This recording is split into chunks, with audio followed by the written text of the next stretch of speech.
cek cek lo cek.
cek lo,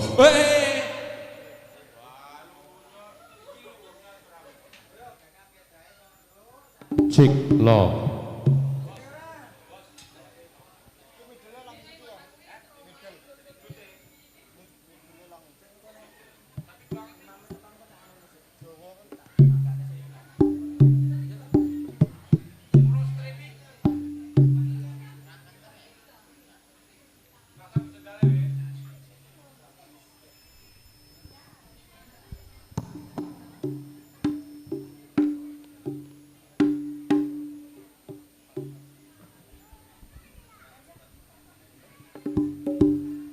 cek.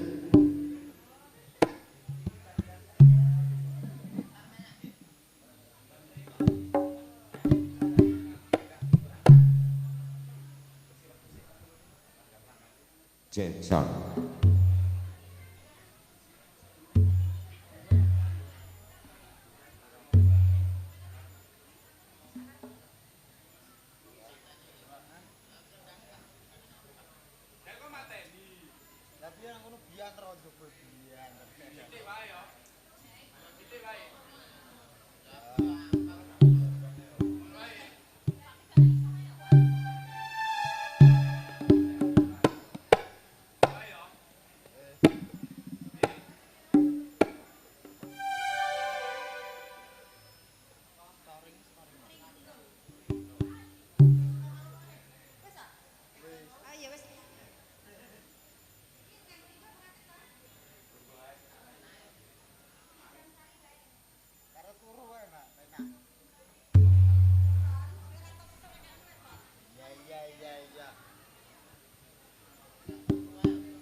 Assalamualaikum warahmatullahi wabarakatuh.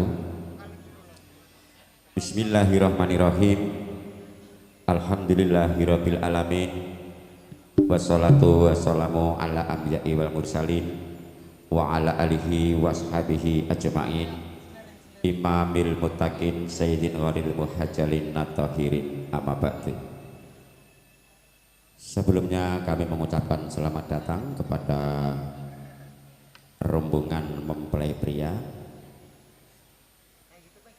dan selamat datang pula kepada Bapak Imam, Bapak Haji Salang yang akan memimpin prosesi pernikahan nanti. Sebelumnya di sini kami akan membawakan acara sebentar untuk dalam prosesi pernikahan. Sebelumnya marilah kita panjatkan puja puji syukur kehadirat Allah Subhanahu wa taala di mana yang telah melimpahkan rahmat hidayah kepada kita semua sehingga pada hari ini kita bisa berkumpul di rumahnya Bapak Sudarno dan Ibu Rubiati dalam rangka walimatul urus pernikahan Ananda Indah Puji Astuti dengan saudara Irham Bagus Sayekti. Maka dari itu sebelum kita acara marilah kita buka bersama-sama dengan bacaan basmalah. Bismillahirrahmanirrahim. La haula wala quwata illa billah.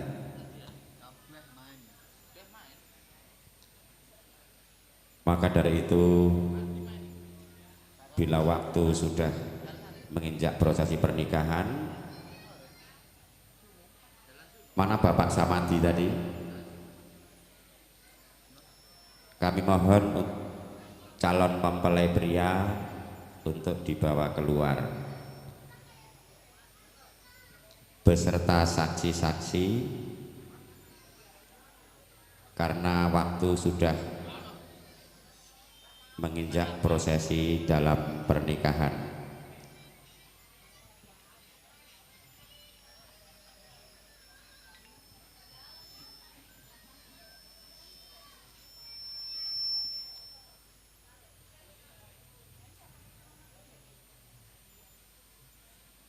Bapak Samadi, tolong pengantinnya dibawa keluar karena prosesi pernikahan akan segera dimulai.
Jackson Long.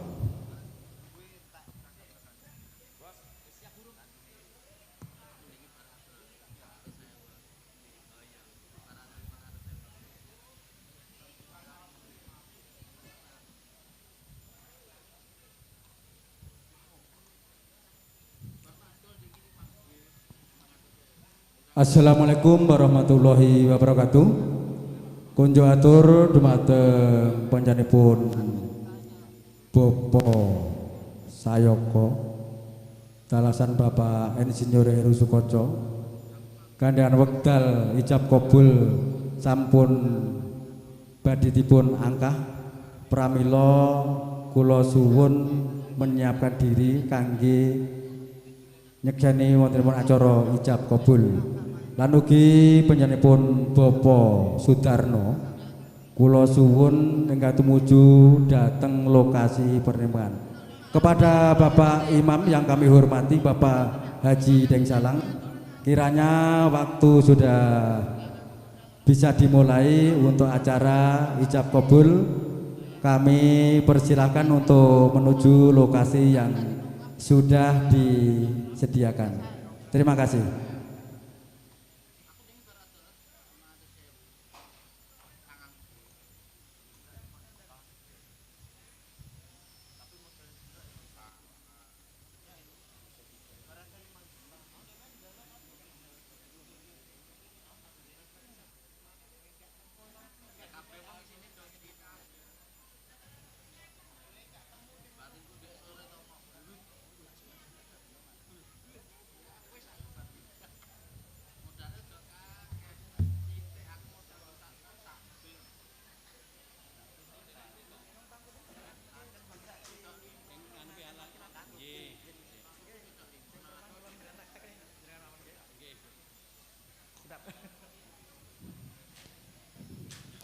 Nyuwun pangapunten kunjuk dumateng panjenenganipun Bapak Insinyur Sukoco, kula suwun kanthi sanget minggah dhateng lokasi pelaminan kangge nyaksi saking pihak penganten kakung. Sucokro, nggih, Sucokro.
Assalamualaikum warahmatullahi wabarakatuh. Kepada yang terhormat Mas Heru, Mas Eko Darwaji dimohon untuk ke lokasi ijab kabul untuk membacakan ayat suci Al-Quran. Waktu dan tempat kami persilahkan kepada Mas Eko, dipersilahkan.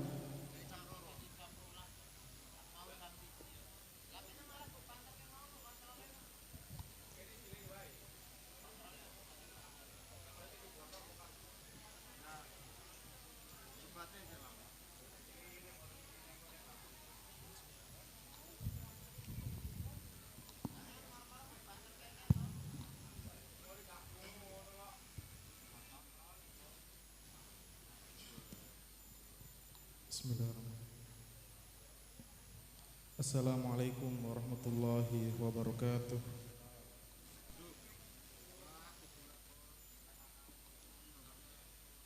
A'udzu billahi minasy syaithanir rajim.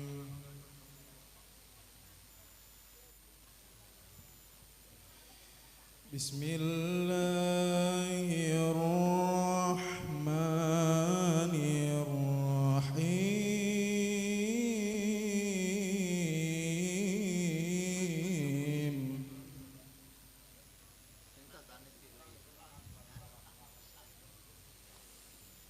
Ya ayyuhan nasu taqu rabbakumul ladzi khalaqakum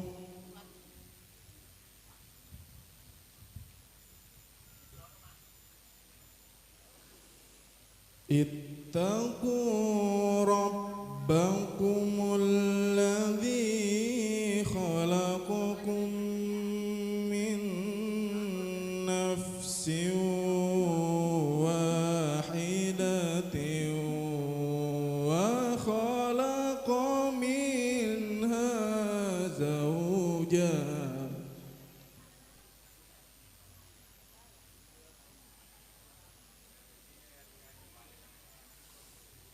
وخلق منها زوجها وبث منهما رجالا كثيرا ونساء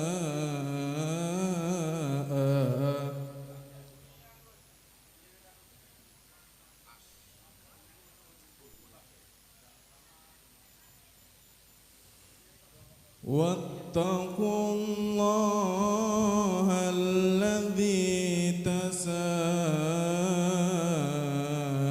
تساءلون به والأرحام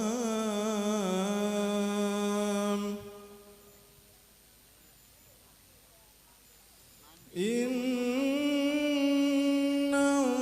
الله كان عليكم رقيبا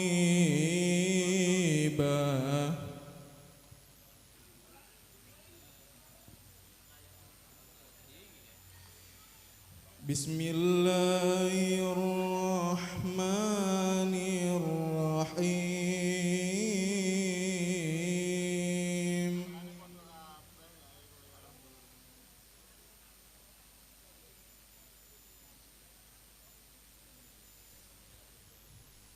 ومن آياته أن خلق لكم من أنفسكم أزواجا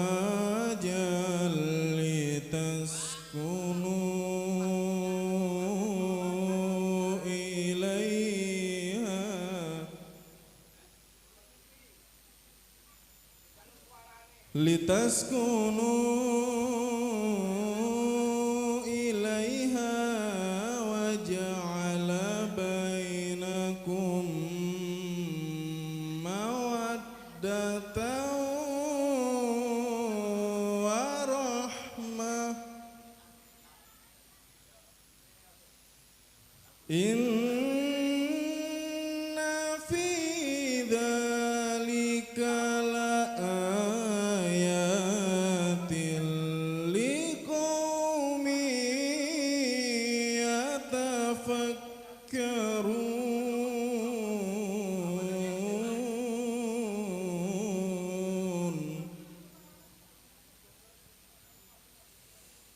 Inna fi dzalika laayatil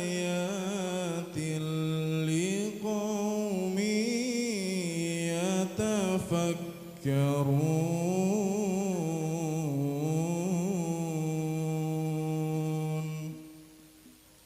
Shadaqallahul azim.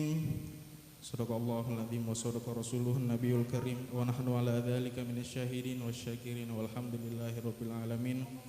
Akhirul kalam. Assalamualaikum warahmatullahi wabarakatuh.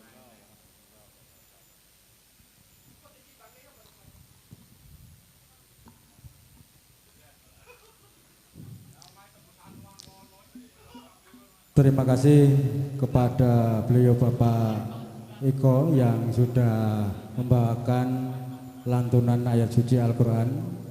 Dan selanjutnya waktu kami persilahkan kepada Bapak Imam.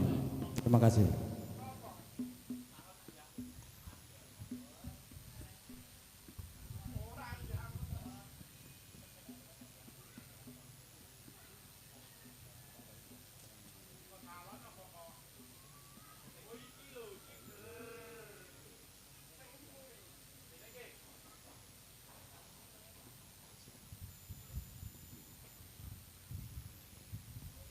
Sebelumnya saya ingin bertanya kepada Ananda Amran Bagas Yekti.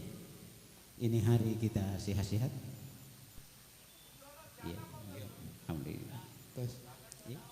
Imron Bagas. Imron ya? Imron. Imron Bagas. Iya. Imron Bagas Sayekti. Imran Bagas. Bukan Imron. Ya emang seperti ini. Oh iya. Iya. Iya, jadi alhamdulillah. Sebelumnya saya ingin bertanya kepada Ananda Imron Bagas Sayekti, ini hari sehat-sehat? Iya, sehat. Ini hari memang sudah siap menikah bersama dengan Indah Pujastuti? Siap. Lahir dan batin? Iya, karena Allah Subhanahu wa taala, ya. Iya. Sehingga di setiap pernikahan itu selalu diawali dengan kalimat-kalimat takwa, dan Ananda Imran Bagas Sayekti kita ikut dulu, ya. Iya. A'udzubillahi minasyaitonir rajim. A'udzubillahi minasyaitonirrajim. Bismillahirrahmanirrahim. Bismillahirrahmanirrahim. Astaghfirullahaladzim. Astaghfirullahalazim. Astaghfirullahaladzim. Astaghfirullahalazim. Astaghfirullahaladzim. Astaghfirullahalazim. Alladzi Allazi la ilaha la ilaha illahu illahu wal hayyul qayyum wal hayyul qayyum wa atubu ilaihi. wa atubu ilaihi. La ilaha illallah La ilaha illallah wahdahu la syarikalah wahdahu la syarikalah lahul mulku lahu mulku wa lahul hamdu wa lahul hamdu yuhyi yuhyi wa yumitu wa yuminu wa huwa wa huwa ala kulli syai'in qadir. ala kulli syai'in qadir. Coba-coba Ananda mengucapkan dua kalimat syahadat. Kita Asyhadu an la ilaha illallah wa asyhadu anna Muhammadar Rasulullah. Saya bersaksi Saya bersaksi bahwa tiada Tuhan selain Allah, bahwa tiada Tuhan selain Allah, dan saya bersaksi dan saya bersaksi Nabi Muhammad Nabi Muhammad adalah utusan Allah. adalah utusan Allah.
Jadi sebelumnya saya bacakan dulu khutbah nikah ya.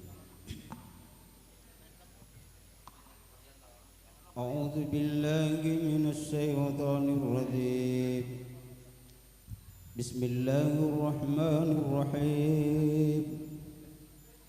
Alhamdulillahilladzi nahmaduhu wa nasta'inuhu wa nastaghfiruh wa na'udzu billahi min shururi anfusina wa min sayyiati a'malina. Man yahdihillahu fala mudilla lahu wa man yudlil fala hadiya lahu. Asyhadu an la ilaha illallah wahdahu la syarika lahu wa asyhadu anna Muhammadan abduhu wa rasuluh. Arsalahu bil huda wa dinil haqq liyuzhirahu 'ala dini kullihi walau karihal musyrikun. Ala wa inna amarakumullahu ta'ala bin nikahi wa nahakum anis sufai. Fakala sabruan kihula yama minkum minas salihin min ibadikum wa imaikum. In yakunu fuqara ayughnihumullahu min fadlihi wallahu wasi'un alim. Ittaqullaha haqqa tuqatih wa la tamutunna illa wa antum muslimun. Ittaqullaha alladzi tas'aluna bihi wal arham. Innallaha kana 'alaikum raqiba. Ittaqullaha qulu qawlan sadida yuslih lakum a'malakum wa yaghfir lakum dhunubakum wa may yuti'ullaha wa rasulahu faqad faza fawzan adima. Allahumma inni taibu min kulli dhanbi ajnabtuhu amdan aw ata'an aw nisyan aw jahran wa alaniyatan. Wa atubu ilaika minaz zambi alladhi a'lamu wa minal ladzi la a'lamu wa anta alamul ghuyub. Wa la haula wa la quwwata illa billahil aliyyil azim. Sadaqallahul azim wa sadaqa rasulun nabiyul karim. Ala zalika minasy syahidin walhamdulillahi rabbil alamin. Kedua calon mempelai yang berbahagia dan kedua orang tua dari kedua calon mempelai yang bergembira. Pertama-tama marilah kita senantiasa memanjatkan puji dan syukur atas kehadirat Allah Subhanahu wa taala, di mana pada pagi hari yang berbahagia ini kita telah berada di tempat ini guna untuk kita menyaksikan salah satu acara yang sangat sakral, yakni pernikahan dari kedua ananda kita, Imran Bagas Sayakti dengan Indah Pujiastuti. Salawat dan salam kita kirimkan kepada Nabi junjungan kita, Nabi besar baginda Muhammad sallallahu alaihi wasallam beserta keluarganya, para sahabatnya, bahkan termasuk kita-kita pengikutnya hingga sampai akhir zaman. Kedua ananda calon mempelai yang berbahagia. Pernikahan adalah suatu perbuatan yang mengandung tujuan yang sangat dalam. Selain bertujuan untuk memenuhi kebutuhan biologis, pernikahan juga bertujuan untuk mencari ketenangan hidup, sakinah dan kasih sayang. Sebagaimana Allah Subhanahu wa taala berfirman dalam Al-Qur'an, "Wa min ayatihi an halaka lakum min anfusikum azwajan litaskunu ilaiha wa ja'ala bainakum mawaddatan wa rahmatan inna fi dzalika laayatin liqaumin yatafakkarun." Dan di antara tanda-tanda kekuasaannya ialah Dia menciptakan untukmu istri-istri dari jenismu sendiri, supaya kamu cenderung dan merasa tenteram kepadanya. Dan dijadikannya pula rasa cinta dan kasih sayang. Sesungguhnya pada yang demikian itu terdapat tanda-tanda bagi kaum yang berpikir. Jadi pernikahan suami istri akan memperoleh ketenangan, sakinah, dan dengan pernikahan tumbuh bersemi rasa cinta, mawaddah dan kasih sayang, rahmat. Sebab hanya dengan ketenangan manusia dapat membina hidup dan kehidupan. Dan dengan cinta manusia bersedia untuk menderita, serta dengan adanya rasa kasih sayang manusia rela berkorban. Tanpa ketenangan mustahil hidup dan kehidupan itu dapat dibina. Dan tanpa cinta mustahil manusia bersedia untuk menderita, dan tanpa adanya rasa kasih sayang tidak mungkin manusia rela berkorban. Oleh karena itu wahai kedua ananda calon mempelai, di dalam mengarungi bahtera rumah tangga agar banyak bersyukur dan bersabar kepada Allah Subhanahu wa taala. Pernikahan yang ditandai dengan akad nikah itu mudah dilaksanakan dan ijab kabulnya pun mudah diucapkan. Namun yang berat dan sulit ialah adanya tanggung jawab dan hak serta kewajiban bagi kedua belah pihak, yakni antara suami dan istri. Lalu apa yang menjadi hak dan tanggung jawab serta kewajiban seorang suami terhadap istri? Suami itu adalah harus memberikan nafkah lahir dan batin terhadap istrinya. Ya, itu kewajiban kita sebentar, harus memberi nafkah lahir dan batin terhadap istri. Lagi pula suami itu adalah pemimpin rumah tangga. Laki-laki itu adalah pemimpin wanita. Sebagaimana Allah Subhanahu wa taala berfirman dalam Al-Qur'an, "Ar-rijalu qawwamuna 'alan nisa." Laki-laki itu adalah pemimpin wanita. Yang sebentar kesuksesan yang akan kita raih tergantung dari kita sebagai seorang laki-laki, sebagai seorang pemimpin. Kenapa? Karena ibarat kapal, suami adalah anak kodanya. Ibarat kendaraan roda 4, suami adalah sopirnya. Kalau kita pandai-pandai menyetir kendaraan itu, maka insya Allah jalannya akan bagus, sukses dan selamat. Namun sebaik-baik kepemimpinan yang harus kita terapkan dalam kehidupan rumah tangga kita, pimpinlah istri kita dengan ilmu agama. Dalam hal senantiasa kita istiqamah, senantiasa kita istimbai, melaksanakan perintah Allah Subhanahu wa taala dan meninggalkan larangan-larangan Allah Subhanahu wa taala. Dan sebaik-baik perintah itulah salat. Jadi kalau sebentar di dalam membangun rumah tangga, ketika kita menemukan sesuatu yang kurang nyaman, maka kuncinya kita harus berudu, lalu kemudian salat sunat 2 rakaat dan minta petunjuk kepada Allah Subhanahu wa taala. Dan insya Allah Allah akan memberikan jalan keluarnya. Kemudian sebaliknya, yang menjadi hak dan tanggung jawab serta kewajiban seorang istri terhadap suami, istri itu harus pandai-pandai memberikan pelayanan yang baik kepada suami. Kita contohi bagaimana keluarga Nabi kita Muhammad sallallahu alaihi wasallam. Sampai-sampai Nabi bersabda, "Baiti jannati," rumahku laksana surgaku. Itu karena dengan pelayanan istri Rasulullah sallallahu alaihi wasallam. Ketika kita ingin sukses, maka mari kita mencontohi keluarga Nabi kita Muhammad sallallahu alaihi wasallam. Olehnya itu yang terakhir saya pesankan kepada kedua ananda, bahwa jika dalam berlayar nanti kalian berdua, lautan tenang, angin sepoi-sepoi, udara cerah, cakrawala tampak tersenyum simpul menyambut kehadirannya, maka hendaklah kalian berdua hadapi dengan rasa syukur kepada Allah Subhanahu wa taala. Namun sebaliknya, jika dalam berlayar nanti kalian berdua bertemu dengan ombak yang menggunung yang datang silih berganti, kabut menutupinya, angin topan menderu, langit menunjukkan wajah yang tidak ramah, maka hendaklah kalian berdua hadapi dengan rasa sabar. Kenapa? Karena semuanya itu terkadang terjadi sesuai dengan kehendak ilahi yang datang silih berganti antara suka dan duka. Namun bagi orang yang beriman, ketika ia mendapatkan kesuksesan, kebahagiaan, kenikmatan di dalam membangun rumah tangganya, maka ia selalu hadapi dengan rasa syukur kepada Allah Subhanahu wa taala. Namun ketika mendapatkan ujian dan cobaan, maka ia selalu hadapi dengan rasa sabar. Dan yang paling terakhir lagi, saya pesankan kepada kedua ananda bahwa pada hari ini kedua ananda sudah mencapai impian kita, sudah mendapatkan apa yang selama ini menjadi cita-cita kita. Hari ini ananda sudah mendapatkan puncak kebahagiaannya.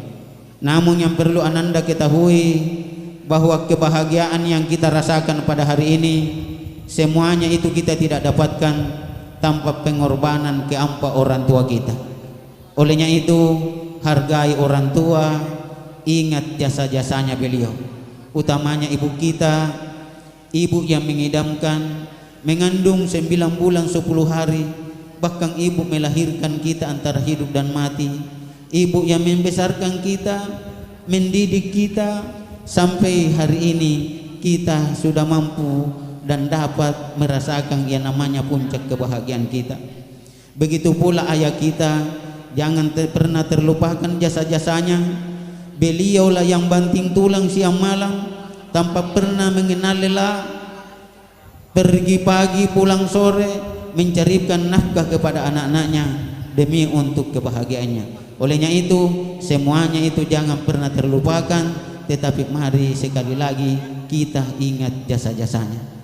Mudah-mudahan ada manfaatnya, lebih dan kurangnya dimaafkan. Mari kita memasuki ijab kabul.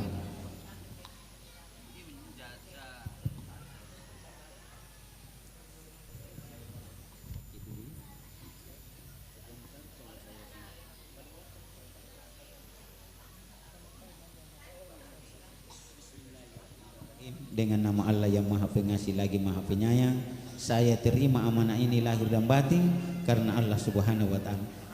Saya laksanakan. Iya. Jadi saya kursus kilat kisri.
Astagfirullahaladzim. Kita ikut dulu ya. A'udzubillahi minasyaitonirrajim. A'udzubillahi minasyaitonirrajim. Bismillahirrahmanirrahim. Bismillahirrahmanirrahim. Asyhadu an la ilaha illallah. Asyhadu an la ilaha illallah. Wa asyhadu anna Muhammadar Rasulullah. Wa asyhadu anna Muhammadar Rasulullah. Amantu billah. Amantu billah Wa malaikatihi. wa malaikatihi Wa kutubihi. wa kutubihi Wa rusulihi. wa rasulihi Wal yaumil akhir. wal yaumin akhir Wal qadari khairihi. wal qadari alaihi Wa minallahi ta'ala. wa minallahi ta'ala. Bismillahirrahmanirrahim. Bismillahirrahmanirrahim. Wassalatu wassalam Wassalatu wassalam ala rasulillah. ala rasulillah. Usikum ibadallah Ibadallah wa nafsi wa nafsi bitaqwallah. bitaqwallah. Ya, mari kita mulai. Astagfirullahaladzim.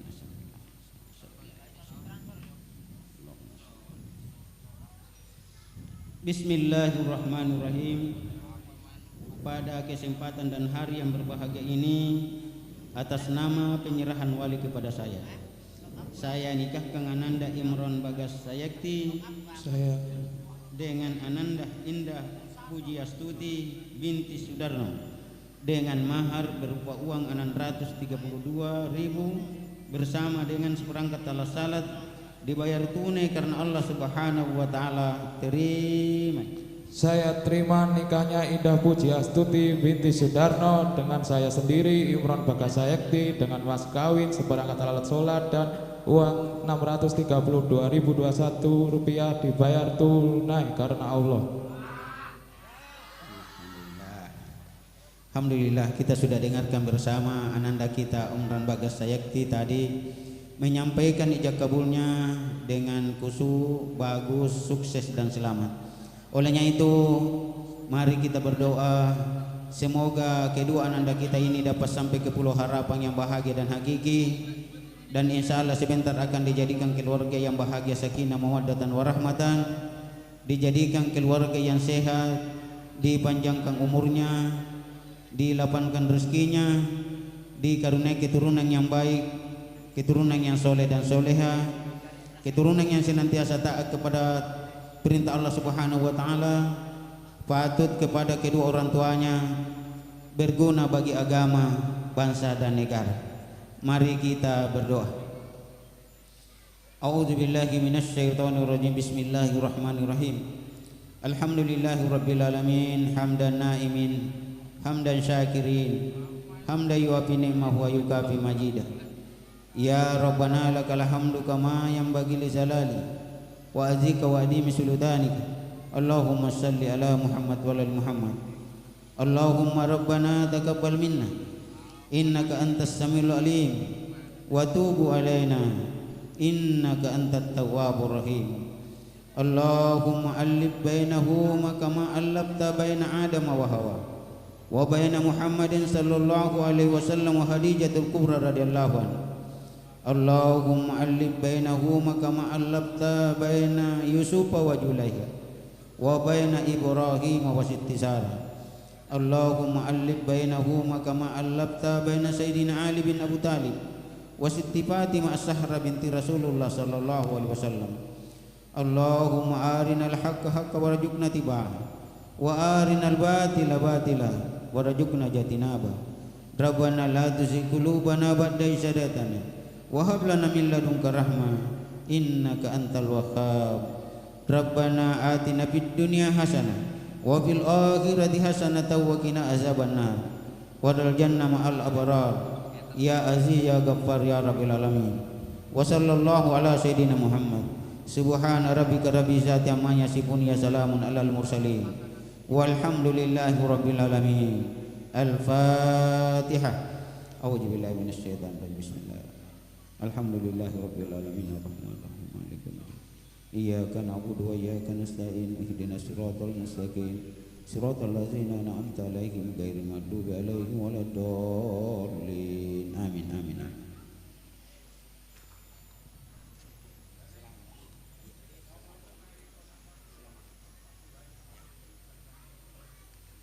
Jadi ini saya ingin menyerahkan sertifikat seumur hidup kita.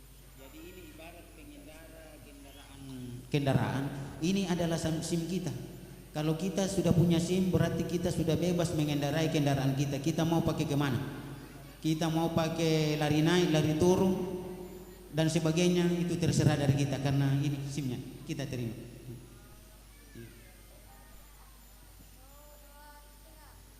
Iya, oke. Iya.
Terima kasih kepada Bapak Ibu sekalian yang terhormat bahwa acara ijab kabul atau nikah sudah terlaksana dengan lancar, selamat atas dukungannya dari Bapak-Bapak Ibu sekalian.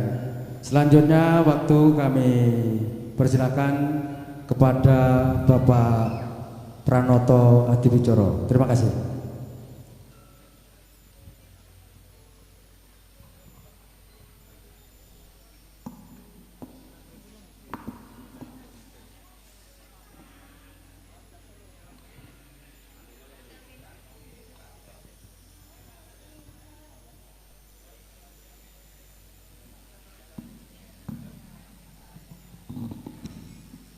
Cek shot lo.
Bismillahirrahmanirrahim. Assalamualaikum warahmatullahi wabarakatuh.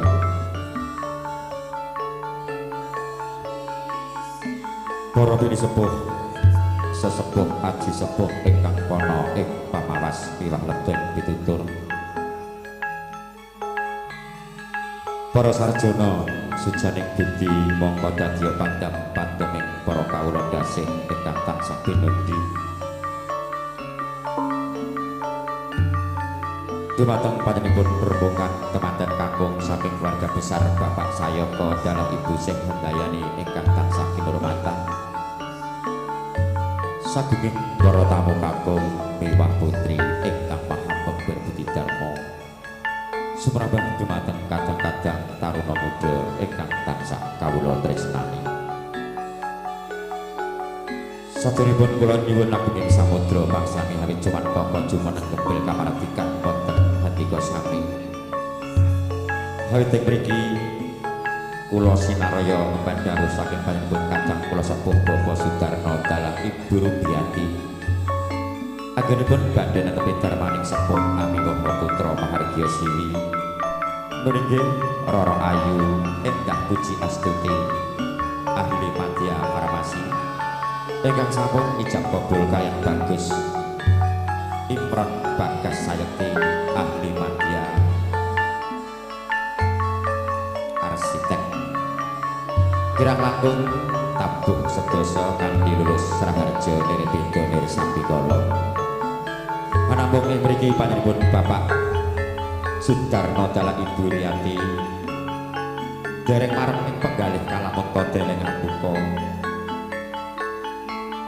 Nuninggih adat Widi Widono kejawen budaya tengenipun para sepuh inggih menika adicara panggihipun penganten mawi adat Widi Widono Surakarta Hadiningrat. Pramila mriki kula tinanggen sinaraya marasaken menggah titi laksana adicara kalenggahan siang menika. Menggah adicara ingkang sepindhah nggih pambuka kalajengaken adicara pasrah saha panampi. Bilih atur pasrah samangke sulih sarira saking kadang besan nggih menika Bapak Turyanto jinajaran kalian Bapak Ilham Wahyu Sasongko dalam Bapak Joko Susilo.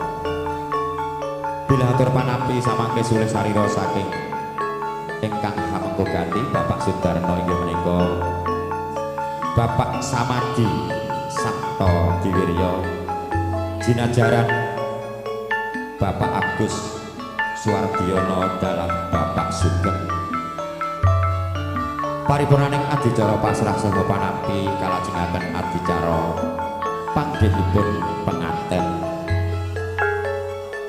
Bilih panggihipun penganten samangke dipun pratisaken inggih menika pujaanipun penganten Ibu Hajah Nurhaini ingkang badhe merasaken menggah dawuhipun penganten saripin mawi adat widi widana kejawen. Paripurnaning adicara panggihipun penganten daya penganten saripin kakirapaken lumarat ing sasana pinanjang. Sampun lenggah kanthi langgana raras jajar sumanding risang temanten saripin kalajengaken menggah adicara ular-ular utawi sepatah kata saking keluarga besar Bapak Sayoko bilih samangke dipun sarirani kadang sepuh Bapak Heru Sucokro. Paripurnaning adicara ular-ular samangke kalajengaken menggah adicara foto-foto keluarga utawi foto-foto pangeston sinambi midhangetaken campur sari mulya laras saking Jalan Harimau ingkang dipun abadikan kalian video syuting Tresno Studio. Para pinisepuh sesepuh sumrambah saduming para tamu kampung Dewa Putri ingkang kinurmatan menggah mekaten kelewau titilaksana adicara panggihipun penganten pramila sumangga kita bikak kanthi waosan basmalah. Bismillahirrahmanirrahim. La haula wala quwata illa billah. Kanthi asma dalem Gusti ingkang Maha Mirah dalam wasih. Mugi-mugi panjenenganipun Bapak Sudarno dalam Ibu Rubiati anggenipun badhe netepi darmaning sepuh ami Bapak Putra Mahargya Siwi tetep wawinengku ing suka basuki tinebihna saking sedaya rebeda. Allahumma amin. Kangge ingkang wekdal sareng wekdal sampun mendukap siang pramila titilaksana adicara pasrah panampi badhe kawiwitan. Pramila dumateng panjenenganipun Bapak Turyanto minangka sulih sarira saking keluarga besar Bapak Sayoko wekdal swasana kawula sumanggaaken nuwun.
Matur sembah nuwun dumateng panjenenganipun Bapak Pranoto Haji Doro ingkang ngrika undangan siang menika ingkang sampun kepareng paring medal kagem kawula. A'udzu billahi minasyaitonir rajim. Bismillahirrahmanirrahim. Assalamualaikum warahmatullahi wabarakatuh. Waalaikumsalam warahmatullahi wabarakatuh. Alhamdulillah wa syukurillah wa nikmatillah wa la khawla wa la quwata illa billah. Allahumma sholli ala sayyidina Muhammad wa ala ali sayyidina Muhammad.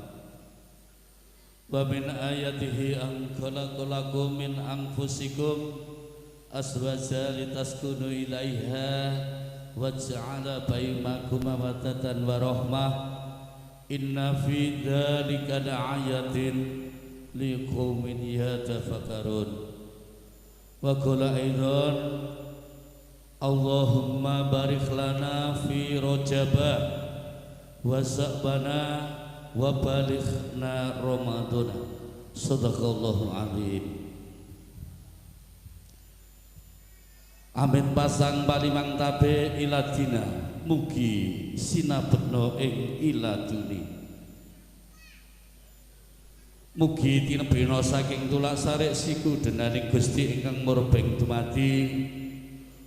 Mugi kalilahana kawula marak sumantaka wonten handika sami awratipun rikala dangan siang menika kawula mundi dawuh minangka sulih sarira menggah talanging basa saking pepundhen kula sepuh Bapak Sayaka dalah Ibu Sihandayani ingkang mijil saking tlatah Karangdawa Klaten Jawa Tengah. Nuwun kawula nuwun dumateng para pepundhen para bini sepuh. Sesepuh miwah sesepuh ingkang hanggung mastuti dumateng pepoyaning kautaman ingkang daatuh kawula pundi. Dumateng para alim, para ulama, para ustaz lan para kiai lumeberipun dumateng Bapak Haji Dalah Ibu Hajah santriwan lan santriwati ingkang rinten kalawan dalunipun tansah sinandingan kitab suci wahyuning ilahi ya Rabbi ingkang minangka panuntun kebating panembahan luhuring budi ingkang tansah tinengga menggah petuah-petuah kesaenanipun. Tan kantun dumateng para pangemban-pangembating praja miwah satriyaning negari sae ingkang tasih lumagang karya punapa dene ingkang sampun purna karya ingkang pantes nampi pakurmatan saha ingkang minangka pandam-panduming kawula dasih ingkang daatuh kinabekten. Boten katalumben dumateng sahibul bait, sahibul hajat, keluarga besar pepundhen kula sepuh Bapak Sudarno dalah Ibu Rubiati sak gotrah kula wangsa insyaallah ingkang dipun mulyakaken panjenengan Allah Subhanahu wa taala. Tan kantun ugi dumateng adik Pramuladi muda tumaruna wonten ing tlatah Jalan Harimau mriki ingkang kawula tresnani lan kawula banggaaken. Minangka trahipun bangsa Nuswantara ingkang linambaran Pancasila pramila ing mriki kawula datang kendhat tansah ngajak sareng-sareng ngenepaken raos ngeningaken cipta rasa miwah karsa kanthi manunggul wonten ngarsanipun Gusti ingkang Maha Kawasana inggih Gusti Allah Subhanahu wa taala ingkang sampun ganjar kawilujengan dhateng kita sedaya ugi ingkang sampun paring pinten-pinten kanikmatan hidayah tuwin inayahipun katitik rikanenggahan siang menika jangkepipun wonten ing dinten Sabtu Legi surya kaping 21 Rajab 1912 Hijriah kula dalah panjenengan sami tasih saged makempal manunggal wonten bale wisma pahargyan saking pepundhen kula sepuh Bapak Sudarno Sakukuban kanthi manggih rahayu wilujeng tinebihna saking nirbaya nir ing samikara. Diningkang salajengipun selawat ugi salam mugi katetepaken dumateng junjungan Nabi kita Nabi Agung Baginda Rasulullah Muhammad sallallahu alaihi wasallam piyambakipun ingkang ngasta rahmatan lil alamin piyambakipun ingkang minangka uswatun hasanah, piyambakipun ingkang lolan panjenengan sami tenggo ugi syafaat lan pitulunganipun benjang wonten ing dinten yaumul qiyamah. Amin ya rabbal alamin. Dumateng para pinisepuh lumebaripun tamu undangan ingkang tuhu bagya mulya. Saderengipun kawula matur, kawula ugi nyuwun pangapunten hambok bilih anggen kawula ngemban bobos pangandikan saking pepundhen kula sepuh Bapak Sayaka Ibu Si Handayani ingkang mijil saking tlatah Karangdawa Klaten Jawi Tengah kapurih masrahaken Sri Atmaja Kakung putra kinasihipun nuninjih anak Bagus Imron Bagas Sayekti ahli madya arsistek wonten kekirangan wonten kalepatan ugi wonten tumbang sohipun pangandikan sedaya kala wau mboten sanes awit saking cublukipun pangertosan kula ugi kirangipun seserpan kawula pramila saking kawula tansah mawantu-wantu nyuwun agung samudra pangsami dhateng handika sami. Dene ingkang minangka wasing gati ing mriki kawula minangka sulih atur menggah talanging basa saking pepundhen kula sepuh Bapak Sayaka kapurih ngaturaken ingkang sepindah salam saha taklim. Salam saha taklim saking pepundhen kula sepuh Bapak Sayaka Ibu Si Handayani katur dumateng keluarga panjenenganipun pepundhen kula sepuh Bapak Sudarno Dalah Ibu Rubiati kanthi wasilah Assalamualaikum warahmatullahi wabarakatuh. Dene ingkang salajengipun ing mriki kawula ugi pinaringan amanah kapurih hanglarapaken putra kakung nuninjih saking panjenenganipun Bapak Sayaka Ananda Bagus Imron Bagas Sayekti hanuju wonten ing hadicara walimatul urus. Alhamdulillahirabbil alamin. Hadicara ijab kabul sampun lumampah. Mboten wonten kekirangan samukawis tunggal punapa. Dene ingkang salajengipun ugi saking pepundhen kula sepuh Bapak Sayaka Dalah Ibu Si Handayani lumantar kawula keng putra kakung dipun aturaken panjenenganipun Bapak Sudarno Ibu Rubiati kapurih maringi ular-ular utawi dipun gula wentah dos pundi anggenipun badhe bangun wisma enggal menika lan ugi panjenenganipun Bapak Sayaka Ibu Si Handayani nggadahi penyuwunan kapurih keng putra kinasih Bagus Imron Bagas Sayekti supados dipun rengkuh kados putra kiyambakipun mboten wonten ingkang winastanan ban cindhe ban sinatan beda-bedakaken antara putra piyambak adalah putra menantu. Dene ingkang salajengipun lumantar kawula pepundhen kula sepuh Bapak Sayaka wonten kalenggan siang menika ugi ngaturaken ingkang winastanan sanggan majmuan ingkang sampun wonten wujudipun kanthi pangajaping sedya mugi saged hangraketaken anggenipun kekadangan antawisipun Bapak Sayaka Dalah Bapak Sudarno sakula wangsa. Dene ingkang salajengipun ugi panjenenganipun Bapak Sayaka rikalenggahan ugi ngawontenaken utawi anyerahaken redana ingkang wujudipun arta nanging redana kala wau kawula mboten mangertosi pinten to jumlahipun. Insyaallah ing samangke ingkang mangertosi namung keluarga panjenenganipun Bapak Sudarno Dalah Bapak Sayaka sekeluarga. Dene ingkang salajengipun saking pepundhen kula sepuh Bapak Sayaka sak rombongan hambok bilih ing sakmangke sampun sawetawis wedal wonten wisma pahargyan pawiwahan saking keluarga panjenenganipun Bapak Sayaka Dalah rombongan badhe medal pasilan nyuwun pamit.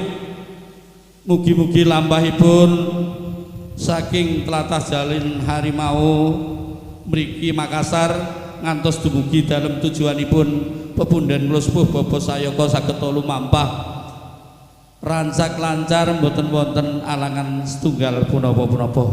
Dene sakderengipun kawula akhiri menggah atur pasah saking kawula lumantar minangka sulih sarira saking panjenengan Bapak Sayaka dalah Ibu Handayani kawula namung saged nyuwun wonten ngarsa dalem Allah mugi putra Imron Bagas Sayakti dalah Roro Ayu Indah Punji Astuti anggenipun lelumban wonten ing sakmadyaning bebrayan agung mugi tansah pikantuk keberkahan saking ngarsa dalem Allah kanthi keberkahan kala wau insyaallah saged ndadosaken keluarga ingkang sakinah mawaddah warahmah kanthi keluarga ingkang sakinah mawaddah warahmah kala wau insyaallah saged nuwuhaken generasi ingkang soleh lan solehah. Barakallahu laka wa baraka alaika wa ja'ala bainakum fil khair.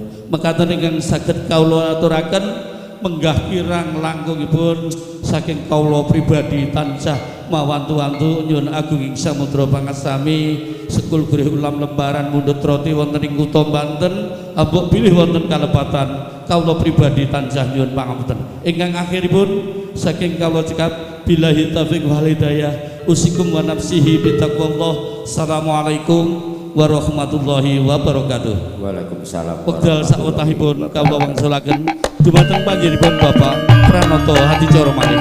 Matur nuwun, matur nuwun. Tatas dikis atur pasrah saking Panjenengan Bapak Turyanto sulih sarira saking keluarga besar Bapak Sayaka Prawira daya-daya saking keluarga besar Bapak Sudarno kasarian panjenengan kadang kula sepuh Bapak Samadi medal swasana kawula semangkaken nuwun.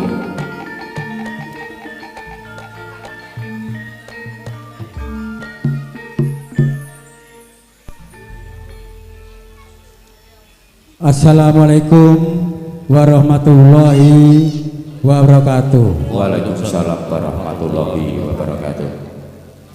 Bismillahirrahmanirrahim.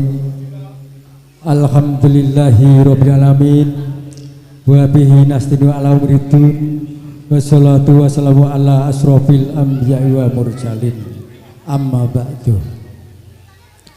Kunjuk dumateng panjenenganipun para sepuh sesepuh adi sepuh ingkang kawula hormati. Dumateng panjenenganipun bapak-bapak ibu lan ugi tamu undangan sedaya ingkang saestu kawula bektosi.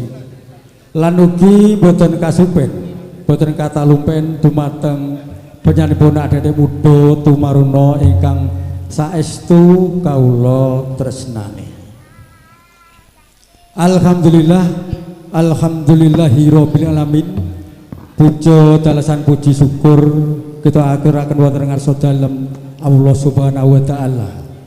Bilih wonten ing kalodhan siang ari punika kula pinadaya tansah pinangaringan barokah inayah sarta hidayahipun sahingga saged makem pamanunggal kanthi lucu boten wonten alang catunggal menapa kanthi lirboyo ing sambikala.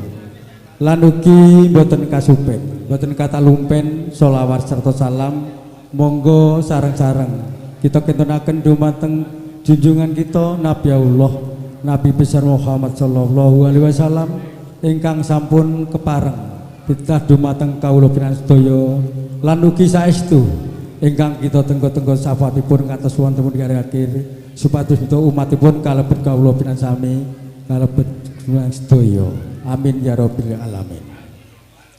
Bapak Ibu tamu undangan kang kula hormati saderengipun matur ingkang kathah ambok bilih anggen kula matur samangke kathah kegelapan saestu kawula tansah nyuwun sih agunging pangapunten. Awit ing mriki kula pinangka sulih sarira saking penyanipun Bapak Sudarno lan ugi Ibu Rupiati kabureh matur wonten ngarsa yang sami awit saking bombong lan bumi kalih penyanipun Bapak Sudarno lan Ibu Rupiati boten kuwawi matur wonten ngarsa panjenengan sami lumantar kawula. Lan ugi saderengipun kula muju atur dumateng panjenenganipun Bapa Sayaka Sarimbit Ibu lumantar panjenenganipun Bapak Turyanto ingkang kula ngajeng sampun kepareng marengaken enggak menapa acaranipun ingkang badhe dipun aturaken ingkang sepindah kula ngaturaken sugeng rawuh kerawan panjenengan saking panjenenganipun Bapak Sudarno Sarimbit Ibu pinan sami dipun atur enggah ingkang sekeca ngantos paripurnanipun acara pawiwahan ing siang panika. Lan ugi kula ngajeng panjenenganipun Bapak Turyanto ngamotan kula salam kanthi kula Jawa kanthi wasan Waalaikumsalam warahmatullahi wabarakatuh. Kelajenganipun kala wau panjenenganipun Bapak Sayaka Sarimbit Ibu lumantar panjenenganipun Bapak Turyanto sampun paring pasrah wujudipun bubakan cekapipun lan ugi nganti sanak sederek lan ugi kala wau dipundheken sumangsana sederek ngasta angsal-angsal nggih Pak Turyanto kanthi sanget saestu saking rena-renane penggalih panjenenganipun Bapak Sudarno salajengipun kula tampi kanthi ikhlas lahir batin mugi menapa ingkang dados kesaenanipun Bapak Sayaka Sarimbit Ibu ingkang sampun dipun aturaken panjenenganipun Bapak Turyanto saestu kawula ngaturaken agunging panuwun ingkang tanpa pepindhan. Lan kala wau ngajeng ugi panjenenganipun Bapak Sayaka ngaturaken inggih menika ingkang arupi istilahipun nawala utawi amrol sampun dipun aturaken ugi dhateng panjenenganipun Bapak Turyanto. Perkawis isinipun kala wau nggih sampun matur boten saged kula minangka mangke saking pihak keluarga ingkang ngertosi. Lan ugi kula saking pihak saking Bapak Sudarno kanthi sanget kala wau ngajeng panjenenganipun Bapak Sayaka Sarimbit Ibu gegandhengan nyuwun pangapunten Pak Tur menika Pak Sayaka menika tebih-tebih siang Jawi pramila mangke kula candhet rumiyin boten ngangsal mantuk rumiyin nggih kersane ningali hiburan utawi acara ing sang menika mangke dados Pak Sayaka tetap tasih wonten mriki. Mangke kalajengaken panjenenganipun Bapak Insinyur Heru kalajengaken mangke kula paringi wekdal nggih Bapak Heru mangke kula aturi wekdal kangge ngawontenaken ularuran dhateng penganten kekalih. Mugi mboten kathah anggen kula matur gegandhengan acara tasih panjang kula cekapi semanten rumiyin. Akhir kalam assalamualaikum warahmatullahi wabarakatuh. Waalaikumsalam warahmatullahi wabarakatuh.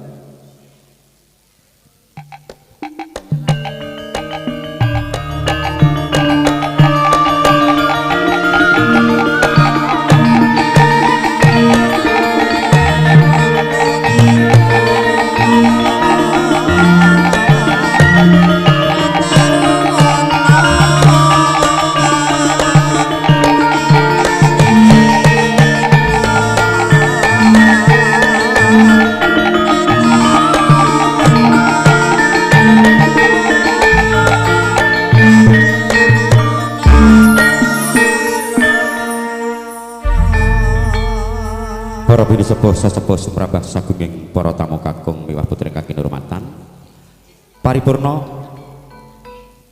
menggah adicara pasrah panampi pramila salajengipun kawula suwun Karang Taruna mengambil itu oleh-oleh dari keluarga besar Bapak Sayaka satu-satu baru diambil gambarnya di atas pelaminan pengantin.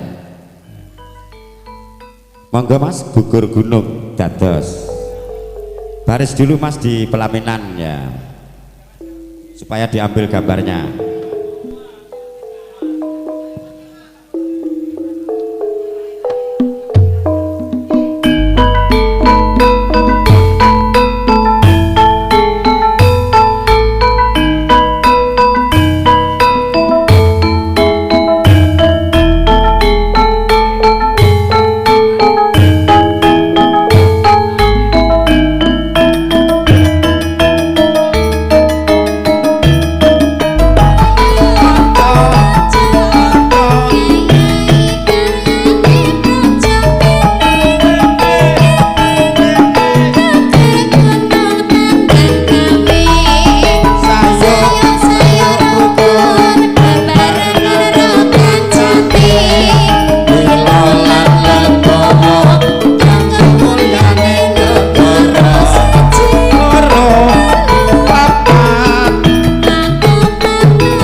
paripurna menggah kadang-kadang taruna muda ngayahi gati ngampil bisungsung saking keluarga besar Bapak Sayaka. Pramila ing mriki kangge ningkap wekdal sadèrèngipun nyuwun pangapunten Pak Heru niki adicaripun kula wolak-walik. Pramila dumateng panjenenganipun para pini sepuh sesepuh rombongan penganten kawula suwun ing mriki saking panjenenganipun keluarga besar Bapak Sudarno dalah Ibu Rubiati kawula suwun ngerahapi dedaharan ingkang sampun sumadya wonten ing meja makan. Pramila sinambi dedaharan ing mriki kula sakadang campur sari mulya laras badhe paring pamelipur kangge miyak sepining suasana. Monggo Bapak Wagya kawula suwun rombonganipun penganten dalah para tamu kagungan dedaharan rumiyin.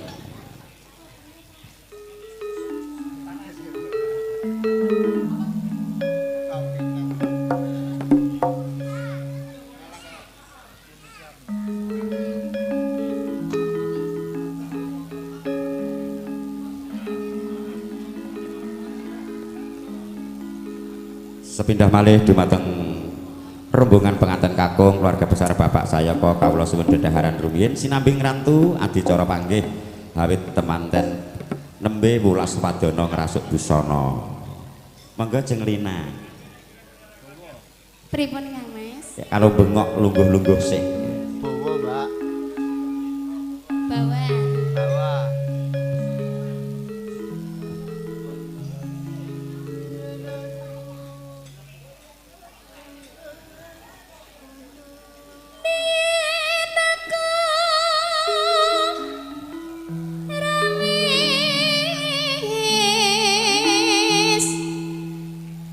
Wilujeng siang.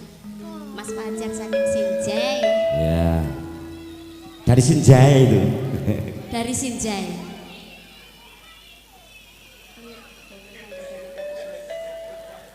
Monggo jeng.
Kelingan sing dhisik-dhisik. Mbok aja saleh slaka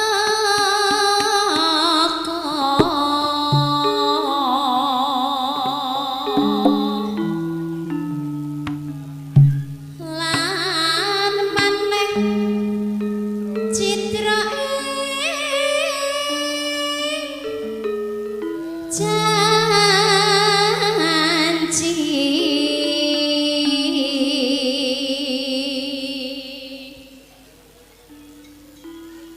jebul teko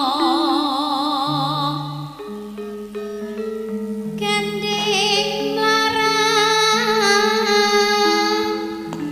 wanita liya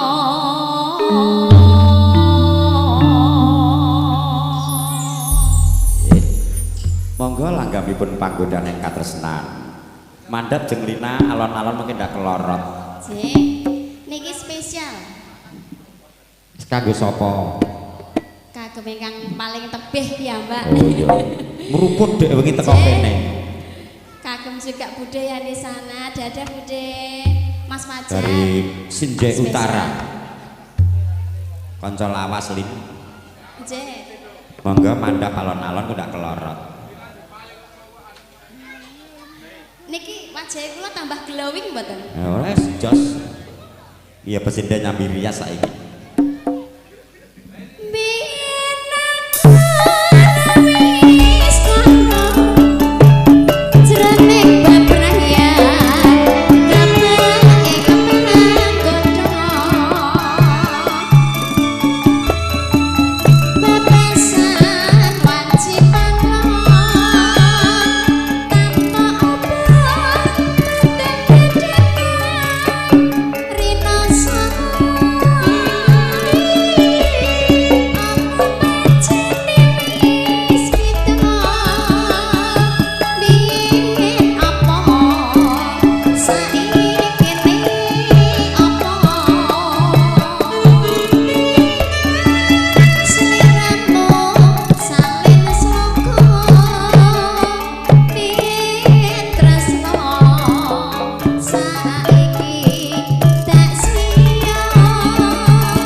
monggo Jen apa wis metu to wis kowe telat tok kecolongan aku sik engko tak abake meneh Jawi Lujeng Siang Pak Turyanto nggih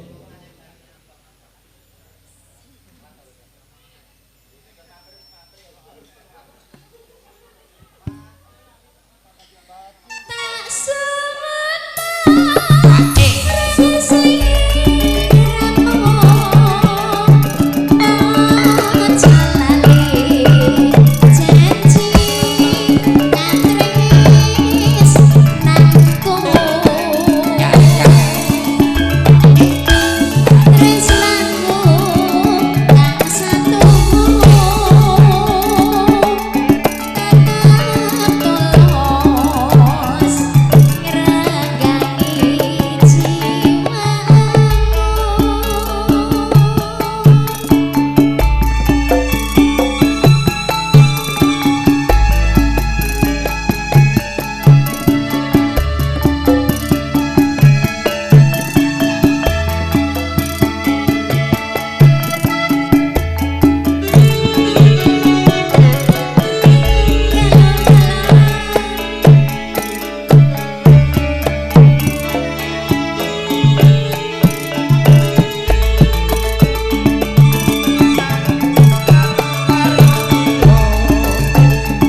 Piye Lin?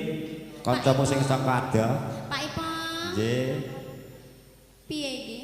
Ya wis ora apa-apa. Abot Tak sanggane, culke sing Pak penting Ipong. tenggoke kebak. Abot sanggaku Pak Ipong. Ora apa-apa. 100.000 ki untuk beras pirang liter Pak Ipong. Penting merem ngono ya wis kok. J Mas Fajar sembah nuwun lagune napa mangke nggih? Biasane lagu wajib Indonesia Raya. Selamat siang Pak Bawan. Tak sebut Resmi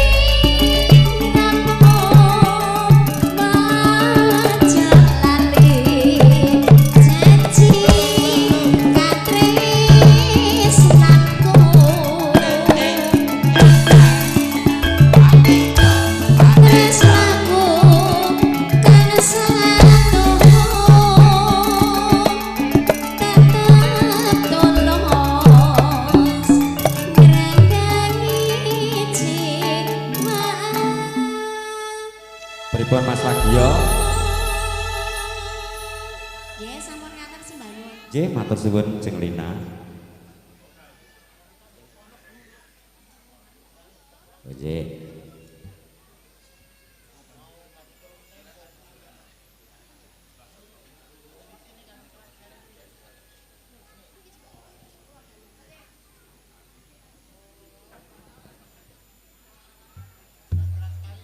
Lho nggih matur suwun Jeng Lina. Langgam panggodaning katresnan sampun kapiyarsa mugi-mugi Nggih, saged sembah nuwun. peranan penggalih. Saged damel jampi sayah. Wis paring panglipur karo sing adoh tamba kesel saking kutha Sinjai nggih. Ngenteni kancane sik.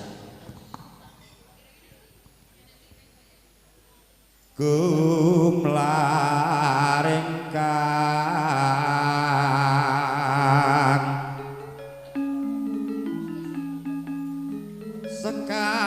sekar ngene Mas Giyanto ngabar arum ngebegi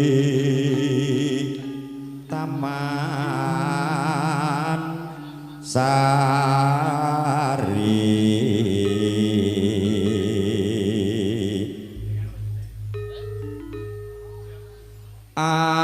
Amamet Prono satu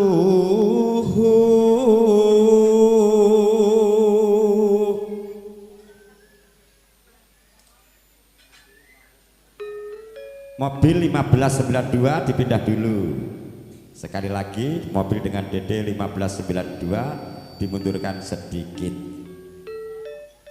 Akaryala jaring driya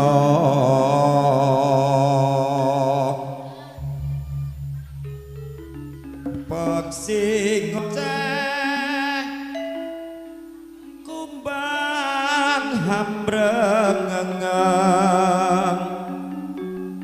nimbrung suwasana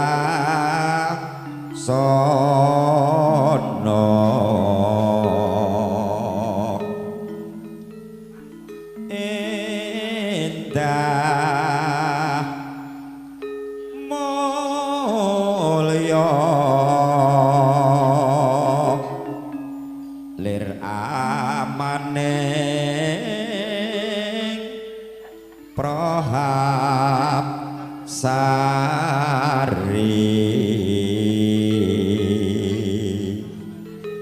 mobil napa Pak Dedewa 1591 mobil dengan DD 1591 92 dipindahkan wong loro beda-beda DD ini mobil dengan DD 1592 tolong dipindahkan monggo Jeng Tanti Taman Sari iki karo Mas Giyanto sing tukang wirawiri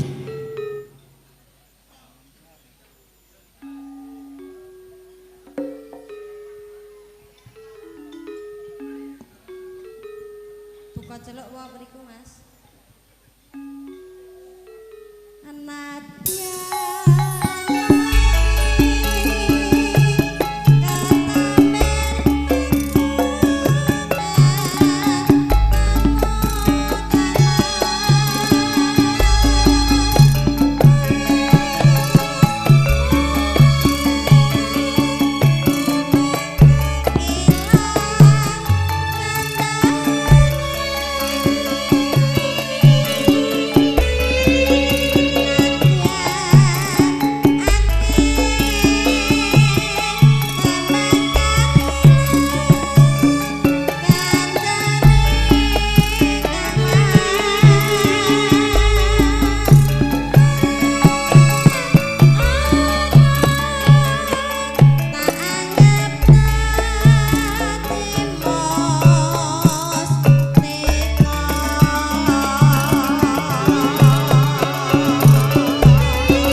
pun ajem anu pun buka pinten. Mbok menawa buka gangsal. Nora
niku Pak Sucokro niku nggih penyanyi ing Jawi, Pak. Mau minta lagu napa mengke? Pak Heru kuwi. Pak Heru. Pak Heru mau minta lagu apa, Pak? Halo. Mawon. Mas, lagunya nderek. Oh nggih. Catet Mas nggih. Kok bar temu. Oh, bar temu. Ibu minta lagu apa, Bu? Zakat. Oh, lagunya Ibu terserah, Bapak nderek, Ibu terserah. Oh ya, jadi dua judul ya, derek karo terserah. Ya. Nanti bikin lagu lo ya, baru lo ya. Nah, Lagunya nderek anu sama Bu, terserah. Pak niki penyanyi kula ayu ning rada kentir. Oh, rodok kentel to, Mas? Oh, aleman, ayu. Rodok pekok to, Mas. Oh. Mungkin Ibu mau minta lagu. Semangga biasanya kemarin tuh joget-joget loh kayaknya. Alah. Lah Jo Ayu joget neh ya. Alah. Kok bayar aku PO? Halah tenan sto amplope pek jenengan di sini aku. Mangga dipentelasaken. Nah. Lho piye to?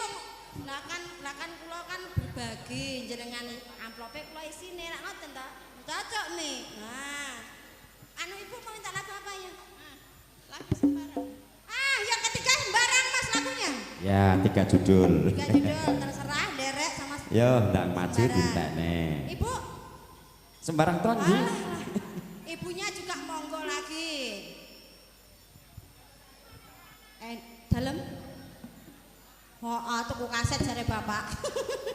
Nggih. Norna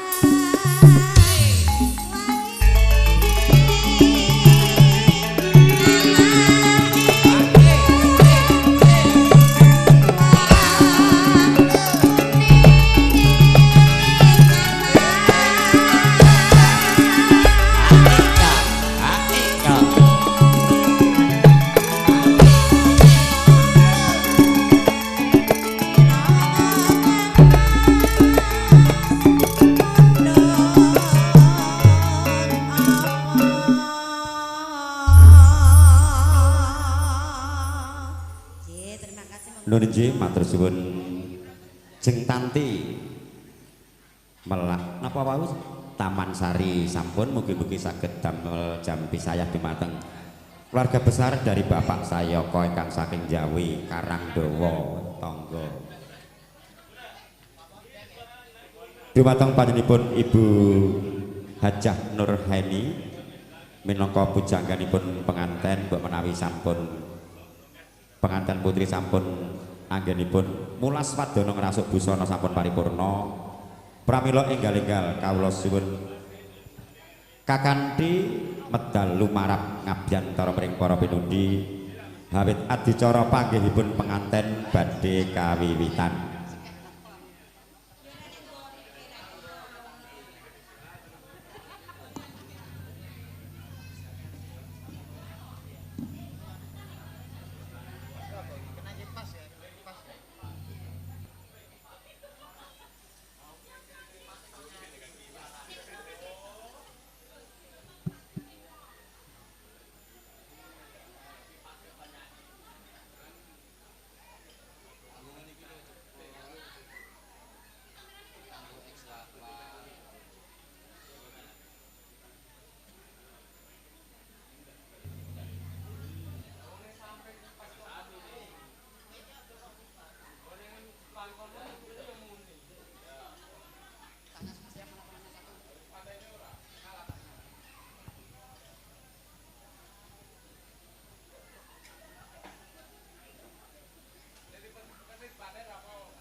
Oh kuwi lagune padha lagune Sugeng kuwi.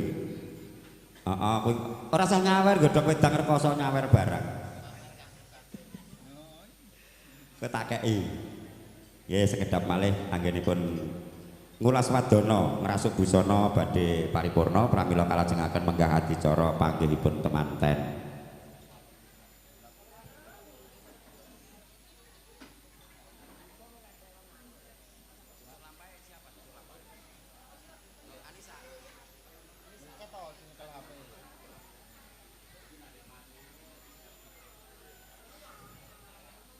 Ya sak lagu khas Lin Erika sik ya.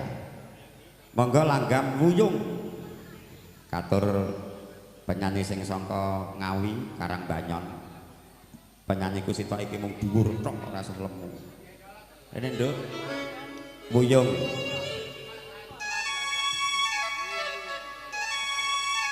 Langsung mawon Mas Ri nggih.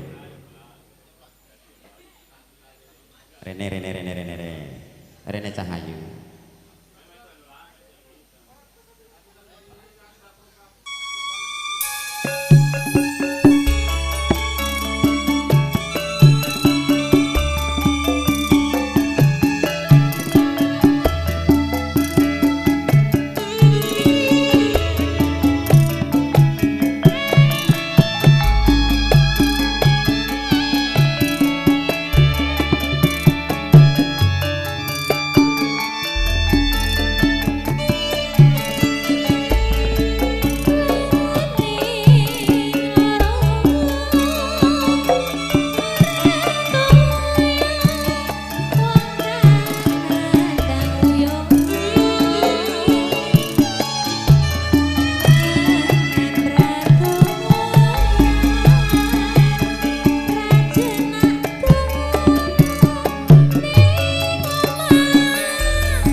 Agak iki yang penyanyi entek Rasulullah sak piring. Ngampet jam 6 jare.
kemangi kangge Mas Pajar ya.